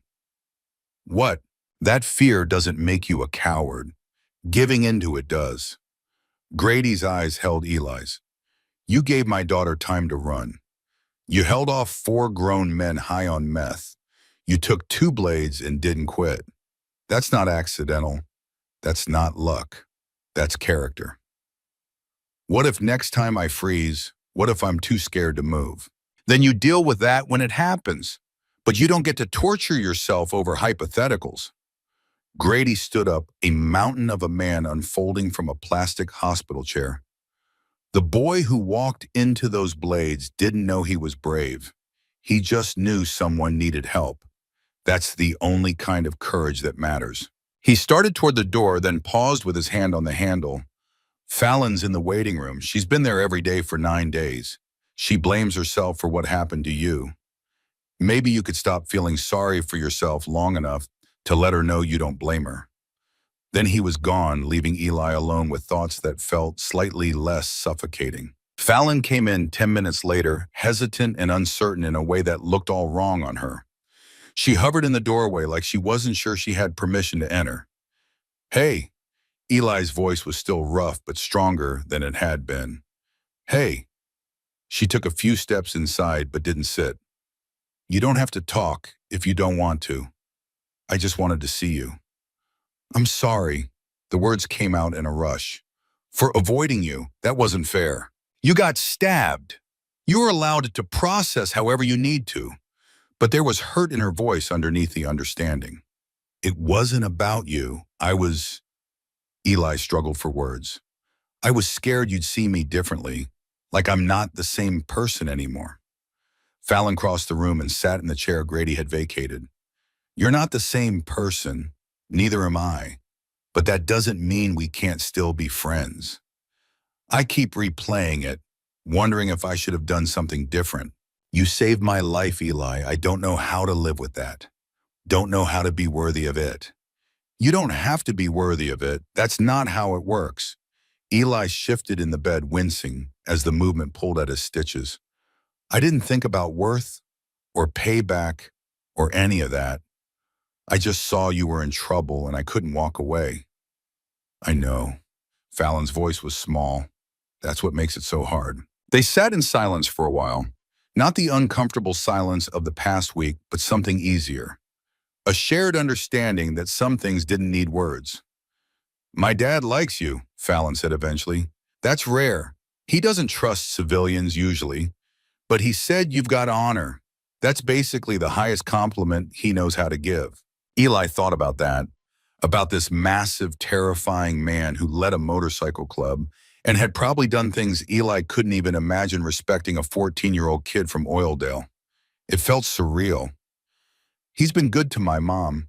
The whole club has, making sure nobody bothers us, helping with stuff." Eli paused. "I don't really understand it." "The club takes care of their own, and apparently they decided you're one of their own now." "I'm not a biker." "No, but you bled for one. In their world, that's what matters." 4 months crawled past with agonizing slowness. Eli was discharged from the hospital after 3 weeks, but remained under strict medical supervision. Physical therapy twice a week, follow-up appointments, a strict regimen of antibiotics and pain management that turned every day into a careful calculation of what his body could handle. He didn't return to school, couldn't face the stares and whispers and the weight of being the kid who'd gotten stabbed. The district arranged for home tutoring a kind woman named Mrs. Patterson, who came 3 times a week and pretended not to notice when Eli zoned out mid-lesson, his mind elsewhere. Fallon visited regularly. They'd sit on his front porch and talk about nothing important, and slowly the friendship rebuilt itself on foundations that felt stronger for having been tested. She told him about school. He told her about the physical therapy exercises that felt like torture. They didn't talk about the attack unless one of them needed to, and even then, only in fragments. Grady stopped by occasionally, usually bringing food Nora hadn't asked for but desperately needed. He'd sit with Eli for a while, not saying much, just present, teaching by example that support didn't always require words. The nightmares faded slowly, not gone but less frequent, less vivid. Eli learned tricks to manage them, keeping a light on, playing music low, focusing on the pocket watch on his nightstand when he woke gasping in the dark. Then the legal system kicked into gear and everything got complicated again. The preliminary hearing was scheduled for a Tuesday in late February, 4 months after the attack. Wade Harrow had been denied bail, considered a flight risk and a danger to the community. He'd been transferred to Corcoran State Prison to await trial, and the rumors filtering back through the Angels network painted a picture of a man coming apart at the seams. Wade wasn't eating, wasn't sleeping. He sat in his cell, staring at the walls, jumping at every sound, convinced that every shadow held someone sent by the club to make him suffer. The psychological torture Grady had promised was working exactly as intended. The district attorney's office contacted Nora 2 weeks before the hearing. They needed Eli to testify, to describe the attack in detail, to identify his assailant and provide the eyewitness testimony that would lock Wade away for decades. Eli said no, then said it again when they asked a second time. The thought of sitting in a courtroom reliving that day in front of strangers, and Wade and everyone else, made his stomach twist with nausea that had nothing to do with his injuries. I can't do it, Mom. I can't sit there and talk about it. Nora didn't push, didn't argue. She just held him and said she'd figure something out. But Grady had other ideas. He showed up at the house 3 days before the hearing, knocking on the door with his characteristic mixture of courtesy and inevitability. Nora let him in and tactfully found somewhere else to be, leaving Eli and Grady alone in the small living room. They told you about the hearing. It wasn't a question. Yeah. Eli kept his eyes on his hands. I'm not going. Why not? Because I can't. Because standing up there in front of everyone and talking about it, I can't do it. You can. Grady's voice was firm, but not harsh. You just don't want to. There's a difference. Same result. Not even close to the same result. Grady sat down in the armchair across from Eli. You don't testify, the case gets weaker. Maybe Wade still goes away. Maybe he doesn't. Maybe he takes a plea deal for less time. Maybe in 10 years he's out and looking for payback. Eli's head snapped up. You're trying to scare me into testifying. I'm trying to make you understand that this isn't over just because you survived the knives. Wade made a choice to hurt you. Now you have to make a choice. Let him off easy or make him face what he did. It's not about letting him off. It's about me not being able to sit in that room and relive the worst day of my life in front of strangers. I know it's hard. I know it's going to hurt. But you know what's harder? Living with yourself, knowing you had the chance to make sure he never does this to anyone else, and you didn't take it. Eli felt anger flash hot in his chest. That's not fair. Life's not fair, kid. You learned that on Olive Drive. Grady leaned forward. But here's what I know about you. When it mattered, when Fallon needed someone to stand between her and danger, you didn't hesitate. You didn't run. You stood. This is the same thing, just a different kind of standing. It's not the same. I was scared, but I didn't have time to think. This, I've got 3 days to think about it, to imagine it, to know exactly how bad it's going to be. Then use those 3 days to prepare instead of running. Grady's voice softened slightly. You don't have to do it alone. I'll be there. Fallon will be there. Your mother. The whole club if you want. You walk into that courtroom and you'll see 200 men who rode through the night because you bled for one of their own. You think any of them are going to dare me, let Wade touch you. He doesn't need to touch me to hurt me. You're right. He hurt you already. Hurt you bad. But you know what takes away his power. Looking him in the eye and telling the truth. Showing him that he didn't break you. Eli wanted to argue, wanted to find a flaw in the logic, but he couldn't. Because underneath the fear and the resistance, he knew Grady was right. Running from the courtroom was just another kind of freezing. Another kind of letting fear win. What if I can't do it? What if I get up there and fall apart? Then you fall apart and we put you back together. But at least you tried. Grady stood up. I'm not going to force you, Eli. Nobody can make you testify if you don't want to. But I'm asking you to think about why you stood in front of those blades in the first place. Then ask yourself if that reason changed. The Kern County Superior Courthouse was a brutal modern building, all concrete and glass, in the aesthetic warmth of a prison. The courtroom itself was packed by 9 in the morning, every wooden bench filled with a mix of reporters, curious locals, and the unmistakable presence of the Hell's Angels.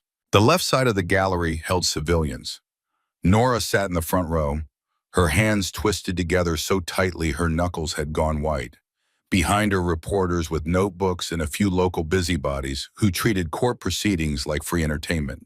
The right side of the courtroom was a sea of black leather. 28 angels occupied the benches in absolute silence, their presence transforming the space into something that felt less like a legal proceeding and more like a judgment from an older, harsher code. Grady sat in the front row next to Callan. Both men in their full cuts, the death's head patches seeming to stare at everyone and no one. The bailiff, a heavy-set man with 20 years on the job, stood straighter than usual. His hand rested near his belt, but he knew better than to see the bikers as a threat. They'd passed through the metal detectors without complaint, checked their knives at security, and taken their seats with the kind of discipline that made it clear they were here for a specific purpose. At 9:30, the side door opened, and Eli was wheeled into the courtroom. He'd refused the wheelchair, initially stubborn and proud, but the walk from the parking lot had left him winded and his stomach screaming in protest. Pride wasn't worth collapsing in front of everyone. Fallon pushed the chair. She dressed carefully, wearing the same jeans she'd worn that day, washed now, but still carrying the ghost of bloodstains that wouldn't quite come out in a simple black shirt. A silent testament to what they'd survived together. As they came through the door, something remarkable happened. The 28 angels on the right side of the gallery stood up in perfect unison. The sound of boots on hardwood was like thunder. They didn't applaud, didn't speak, just stood in absolute silence, a wall of respect and recognition. Eli's breath caught. He'd known they'd be here, but seeing it was different. Feeling the weight of their regard, understanding what it meant in their world to earn this kind of acknowledgement. The gesture said more than words could, "You are one of ours. We stand for you." Judge Patricia Morrison, a severe woman with steel gray hair and 30 years on the bench, looked at the bikers with an expression that suggested she was calculating whether to order them to sit or let the moment play out. She chose wisdom over protocol. "Please be seated." The angels sat as one. The sound echoed. Eli was wheeled to a position beside the prosecutor's table. Richard Sterling, the district attorney, was a polished man in his late 40s who'd built a career on putting away violent criminals. He leaned down to speak quietly to Eli. "You ready for this?" Eli nodded because speaking felt impossible. His mouth was dry as sand. "All rise!" The bailiff's voice cut through the murmurs. "The case of the state of California versus Wade Harrow. Charges of attempted murder, aggravated assault with a deadly weapon, and assault of a minor." The side door opened again. Two corrections officers brought Wade into the courtroom in shackles and an orange jumpsuit that hung off a frame that had lost at least 30 pounds. Wade looked like a corpse that hadn't gotten the memo it was dead. His skin had a grayish pallor. His eyes were sunken into dark hollows.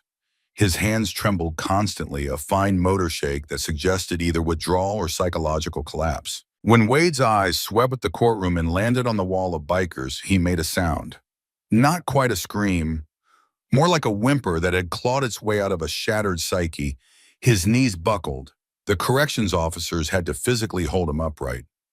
"Mr. Harrow, please take your seat." Judge Morrison's voice was ice. Wade was half dragged to the defense table. His public defender, a tired-looking woman named Janet Reeves, put a hand on his shoulder in what might have been reassurance. Wade flinched away from the touch. "The prosecution may call its first witness." Richard Sterling stood.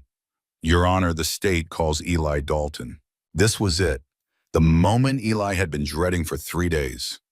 Fallon squeezed his shoulder once, then stepped back. Two court officers helped him stand from the wheelchair and navigate the 3 steps up to the witness box. Each step sent pain lancing through his abdomen, but he kept his face neutral. Wouldn't give Wade the satisfaction of seeing him hurt. The bailiff administered the oath. Eli's voice came out stronger than he'd expected. "I do."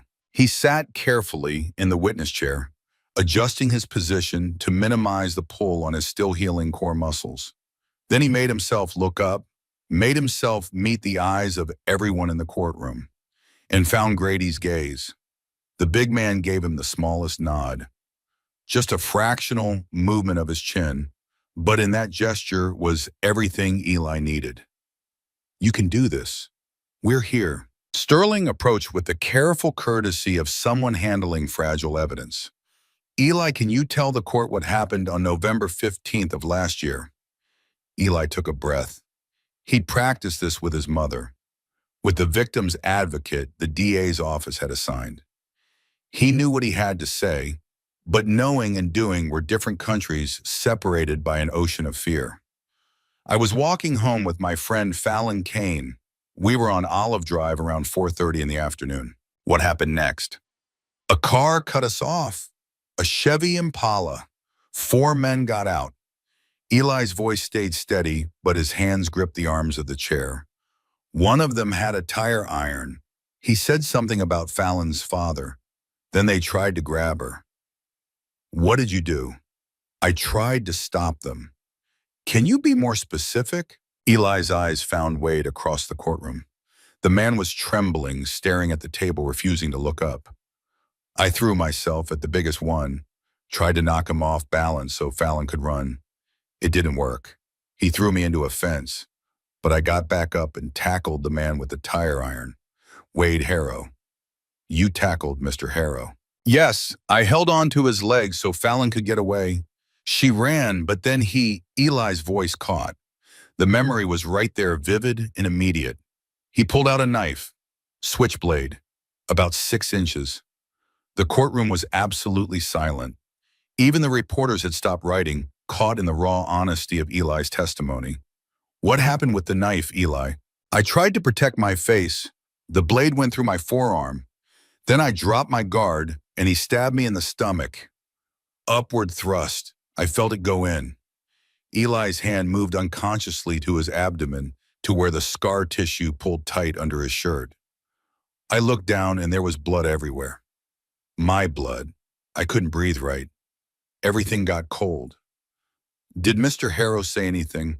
He asked if I wanted to die for some biker's kid I barely knew. Eli's eyes finally lifted to Wade's face, and I realized I didn't barely know her. She was my friend, and I'd do it again. That broke something in Wade.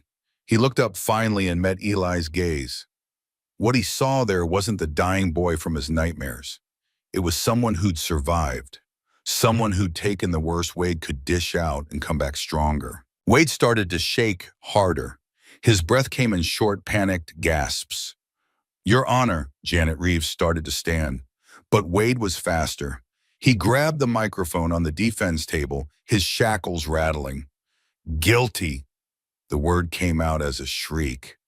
I did it. I'm guilty. All of it. The courtroom erupted. Judge Morrison's gavel came down like a gunshot. Order, Mr. Harrow, you need to consult with your attorney before. I don't care. Wade was standing now. Guards moving toward him, but uncertain how to proceed. I stabbed him. I meant to kill him. Just put me in solitary, the hole anywhere. They can't get to me. His wild eyes swept to the angels. They're everywhere. Every shadow. I can't sleep. I can't. He collapsed. Not dramatically, just crumpled, like someone had cut his strings. The corrections officers caught him before he hit the floor. Janet Reeves looked like she wanted to crawl under the table. Your Honor, I request a recess to consult with my client about his mental state. Granted. Judge Morrison looked shaken. We'll reconvene in 1 hour. But everyone in the courtroom knew it was over. Wade had confessed, had pleaded guilty in open court to attempted murder. Whatever legal maneuvering might follow the outcome was decided. Eli sat in the witness box, trembling now that the adrenaline was fading. He'd done it. He'd faced Wade. He'd told the truth, and Wade had broken before he had. Grady caught his eye across the courtroom and smiled. It wasn't his usual hard expression. It was genuine pride, the kind of look a father gives a son who's accomplished something difficult and important. Eli felt something shift inside him. A weight he hadn't known he was carrying lifted just a little bit. He wasn't the same terrified kid who'd woken up in the ICU. He was someone who'd faced his fear and walked through it. Someone who'd earned the respect of men who didn't give it lightly. 3 months after the hearing, Summer returned to Oildale with oppressive heat and the smell of hot asphalt. Eli had been home from the hospital for 7 months. He could walk without pain most days, could run a little, though his endurance was shot, and probably would be for years. The scar across his abdomen had faded from angry red to pale pink, a ridge of tissue that pulled tight when he moved wrong. He'd returned to school for the last month of the year, endured the stares and whispers, and the way kids either avoided him or tried to be his best friend for the story. He'd hated all of it and counted down the days until summer break. But summer brought its own problem, a crushing, insurmountable problem that had been building in the background while Eli focused on healing. The medical bills had arrived in waves. First, the hospital stay. 23 days in intensive and acute care at rates that would have been obscene if they weren't destroying his mother's life. Then the surgeries, the emergency trauma team, the specialists, the follow-up care and physical therapy and medications. The insurance Nora had through the diner covered some of it. Not enough, not even close. The final tally after insurance adjustments and charity care applications and every possible discount came to $127,000. It might as well have been $1 billion. Nora tried to hide it from him, tried to handle it alone the way she'd handled everything since Calvin died. But Eli found the notices, past due stamps in red ink, collection agency letters, a notice that their landlord had received a judgment lien on their property for unpaid medical debt. He found his mother crying in the kitchen one night, surrounded by bills she couldn't pay, and something inside him crystallized into hard determination. "I'm getting a job," he said. Nora looked up, her face blotchy and exhausted. "Baby, you're 14, and you're still recovering. I'm well enough to work. Henderson would probably take me back at the hardware store. Or I could, even if you worked full-time making minimum wage, it wouldn't make a dent, Eli. This is adult money. This is the kind of debt that takes decades to pay off." "Then we start now." Eli sat down across from her. "I'm not letting you lose the house because I got stabbed. This is not your fault. I know it's not my fault, but it's still happening because of me. So I'm going to help fix it." They argued in circles for an hour. Nora insisted he focus on school. Eli insisted he'd already lost half a year and could catch up while working. They finally reached an exhausted stalemate where neither convinced the other, but both were too tired to keep fighting. Eli lay in bed that night thinking about the numbers, thinking about his mother's red eyes and the weight she carried in the fundamental unfairness of being punished financially for surviving. Then he thought about the hellsangels, about the 200 men who'd stood watch at the hospital, about Grady's quiet presence and the way the club took care of their own. And he made a decision that terrified and excited him in equal measure. The next morning, he borrowed his mother's phone and called Grady's number, the one the big man had written on a scrap of paper and left on their kitchen table weeks ago, saying, "If you need anything." Grady answered on the second ring. "Yeah, it's Eli Dalton. I know who you are, kid. What's up? I need to talk to you in person. It's important. You okay? Something wrong?" "I'm fine. I need to ask you something. Can I come by?" There was a pause, then, "You know where the clubhouse is?" No. "I'll pick you up, 20 minutes. Grady pulled up to the house on his Road King exactly 20 minutes later. Eli had never been on a motorcycle before. The vibration of the engine between his legs felt alien and exciting. Grady handed him a helmet that was way too big and told him to hold on tight. They rode through Oildale in the late morning heat, the wind tearing at Eli's clothes, the world blurring into something immediate and visceral. Grady didn't go to the clubhouse. He took them to a small garage on the industrial side of town, a nondescript building with a hand-painted sign that read, "Kane Custom Motors." Inside the garage was a temple to mechanical precision. Motorcycles in various states of assembly filled the space. Tools hung on pegboards with the kind of organization that spoke to a craftsman's mind. The smell of oil and metal and leather was overwhelming. Grady killed the engine and dismounted. "This is my shop. What I do when I'm not riding. What did you want to talk about?" Eli took off the too big helmet, his hair sticking up in awkward spikes. The medical bills from the hospital, it's more than my mom can pay. A lot more. We're going to lose the house. Grady's expression didn't change. How much? After insurance, 127,000.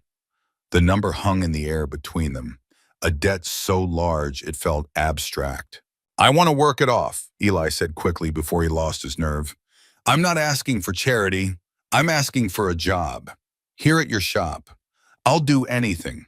Sweep floors, organize parts, learn to work on bikes. I don't care, but I need to help my mom, and I can't do it making $9 an hour at the hardware store. Grady studied him for a long moment. You know I could just write a check for that. I know, but I'm not asking you to. I'm asking you to let me earn it. Why? Because I chose to stand in front of those knives, and I'm choosing to deal with what came after. I don't want to be rescued.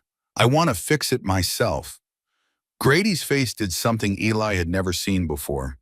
The hard edges softened into something that might have been respect or recognition or both. You ever work on engines before? My dad showed me some stuff before he died. Basic maintenance, oil changes, nothing serious. You're 14. State says you can't work more than certain hours, and you're still healing. I'll work within the limits, and I'll be careful with my body, but I need this Mr. Kane. I need to feel like I'm doing something instead of just being a victim who got lucky. Grady walked over to a workbench, picked up a wrench, turned it over in his massive hands. I'm not going to let your mother lose her house, Eli, with or without you working for it. The club owes you a debt. We pay our debts. I know what you don't want. You're making that real clear. Grady turned back to face him. But here's what I want you to understand. You didn't just take a blade from my daughter. You showed me something about character that I don't see often.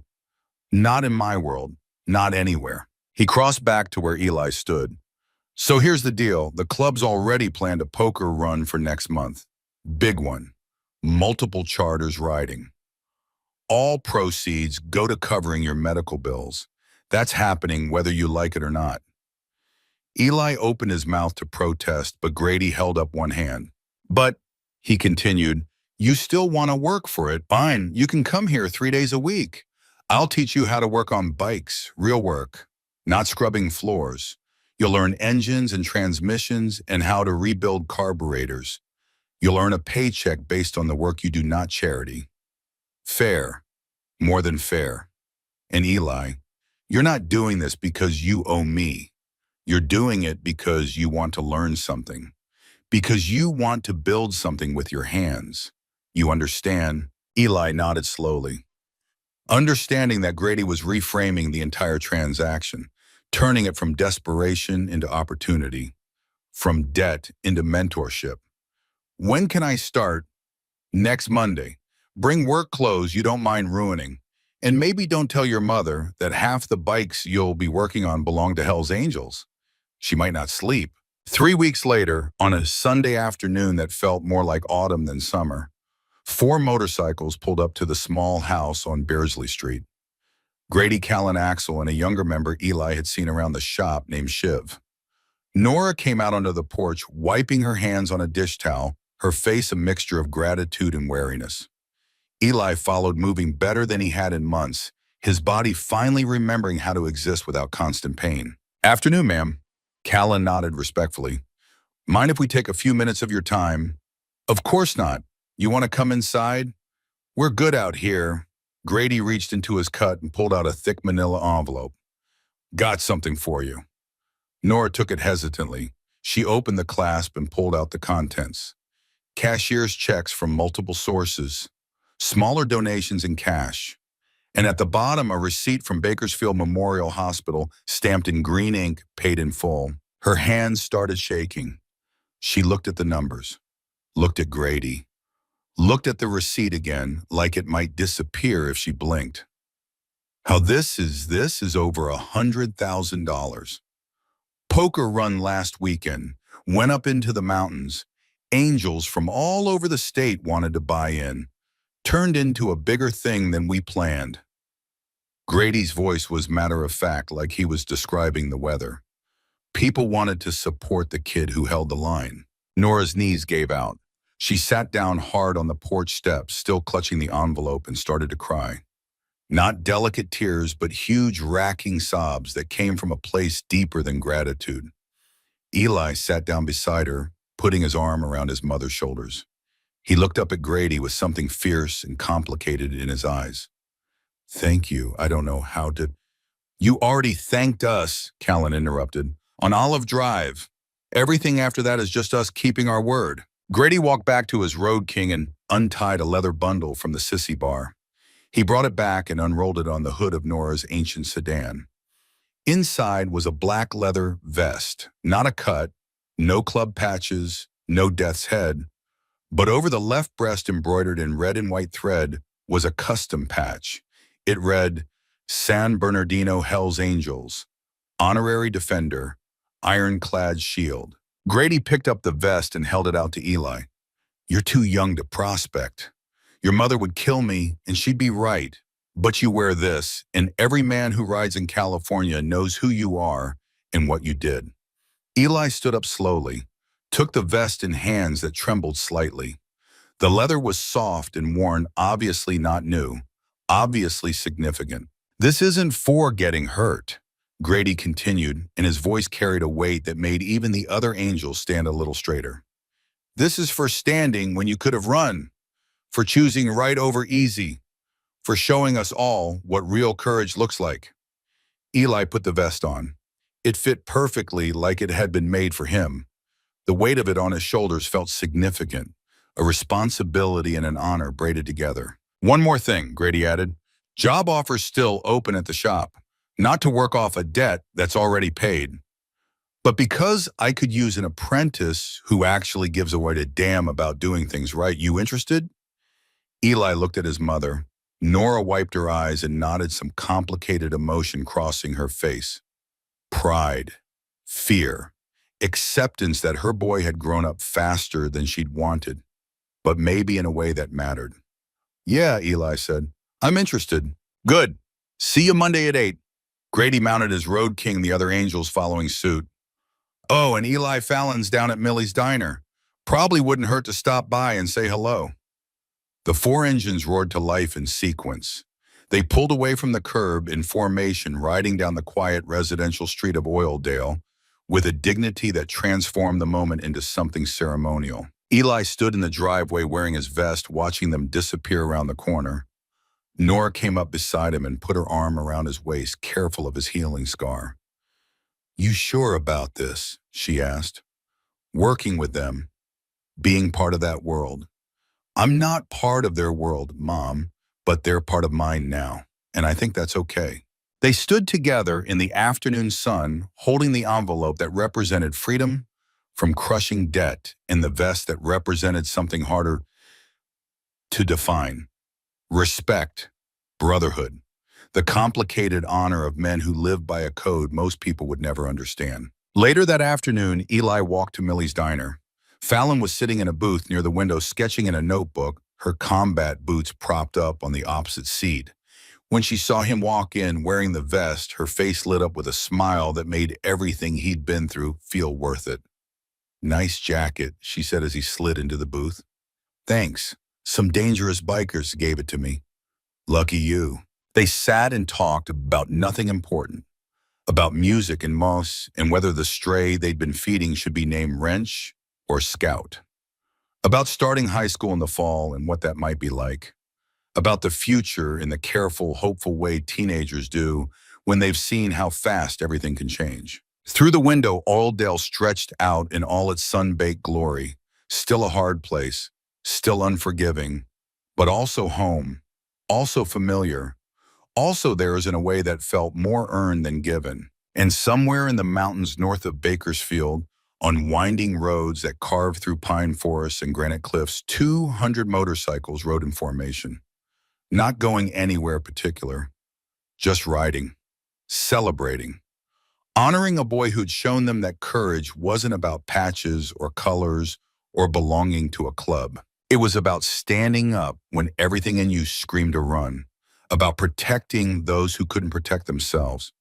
about choosing what was right over what was easy, even when the cost was measured in blood and pain and scars that would never fully fade. The boy who'd taken two blades on a sidewalk in Oildale had taught them all something they thought they already knew.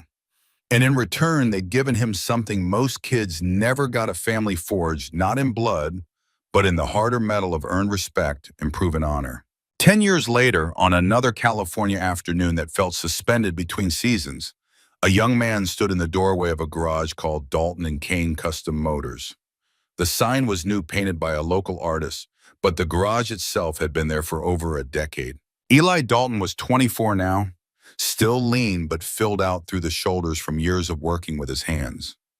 The scar across his abdomen was still visible when he reached for something high on a shelf, a ridge of pale tissue that told a story to anyone who knew to look. He wore his vest most days, not because he had to, but because it felt right. The patches had aged with him, the leather, soft and worn, the embroidered letters faded but still legible. Honorary Defender. He'd earned that title at 14 and had spent the decade since trying to live up to it. The garage was doing well. Better than well. Word had spread through the riding community that this was a place where the work was honest and the craftsmanship mattered. Angels still brought their bikes here, but so did civilians. Weekend riders and commuters, and anyone who wanted their machine treated with respect. Fallon worked the front desk most days when she wasn't taking classes at Bakersfield College. They dated for a while in high school, decided they were better as friends, and settled into a partnership that felt more sustainable than romance. She handled the business side while Eli handled the wrenches. It worked. Grady Grayer now, but no less formidable, stopped by most afternoons to drink coffee and supervise projects with the critical eye of a master watching his apprentice become a craftsman. He'd officially retired from active club duties, but still wore his colors and still commanded respect without effort. On this particular afternoon, a boy walked into the garage pushing a bicycle with a broken chain. He couldn't have been more than 12, skinny, nervous, the kind of kid who'd learned to be invisible. Eli looked up from the soft tail he was rebuilding, wiped grease from his hands and smiled. Chain came off. Yeah, I don't know how to fix it. Let's see what we're working with. Eli knelt on the shop floor, his movements practiced and sure, and examined the bicycle. The master link was worn through, same as it had been on a Schwinn cruiser 10 years ago on a sidewalk in Oildale. Some patterns repeated, some lessons got passed forward. This is an easy fix, Eli said, reaching for his toolbox. I can show you how to do it yourself if you want. So next time you won't need help. The boy's eyes lit up. Really? Really? Pull up that stool. This'll take about 5 minutes. As Eli worked explaining each step, showing the kid how to thread the chain and replace the master link and check the tension, he caught sight of his father's pocket watch sitting on the workbench. He'd had it repaired years ago. It kept time now, ticking steadily, but he still carried it more as a reminder than a timepiece. Do what's right, not what's easy. The words had cost him blood and pain and months of recovery, but they'd also given him purpose, a code to live by, a way to navigate a world that was still hard and still unforgiving, but also held spaces for honor and decency and the kind of courage that didn't require patches or colors. Just a choice, made again and again, to stand instead of run, to help instead of ignore, to be the kind of man who made the scared, invisible kids feel seen. The bicycle chain clicked into place. The boy spun the pedals, experimentally grinning when everything moved smooth and quiet. Thanks, mister. What do I owe you? Nothing. It's a master link. Come back if you need help with anything else. The kid rode away, wobbling slightly on fresh repairs, and Eli went back to his work.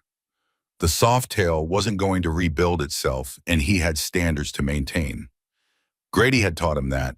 Excellence wasn't accidental. It was a choice you made with every turn of a wrench, every adjustment, every detail that mattered.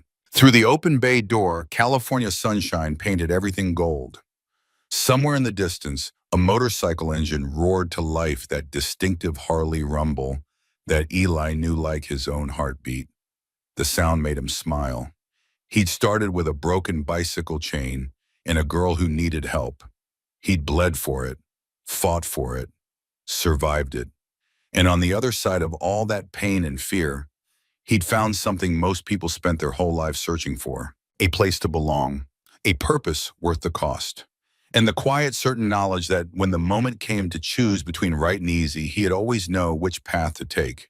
The vest hung on a hook near the workbench, leather worn soft by time and use. Honorary defender, ironclad shield. Words that meant something because they'd been earned the hard way. The only way that ever really mattered. And in a town called Oildale, where the heat was brutal and the streets were hard and reputation was the only currency that counted, a boy who'd taken two blades and refused to quit had become a man who taught scared kids how to fix broken chains and stand a little taller. The story that started with blood on asphalt ended with grease under fingernails and the steady, patient work of building something that would last.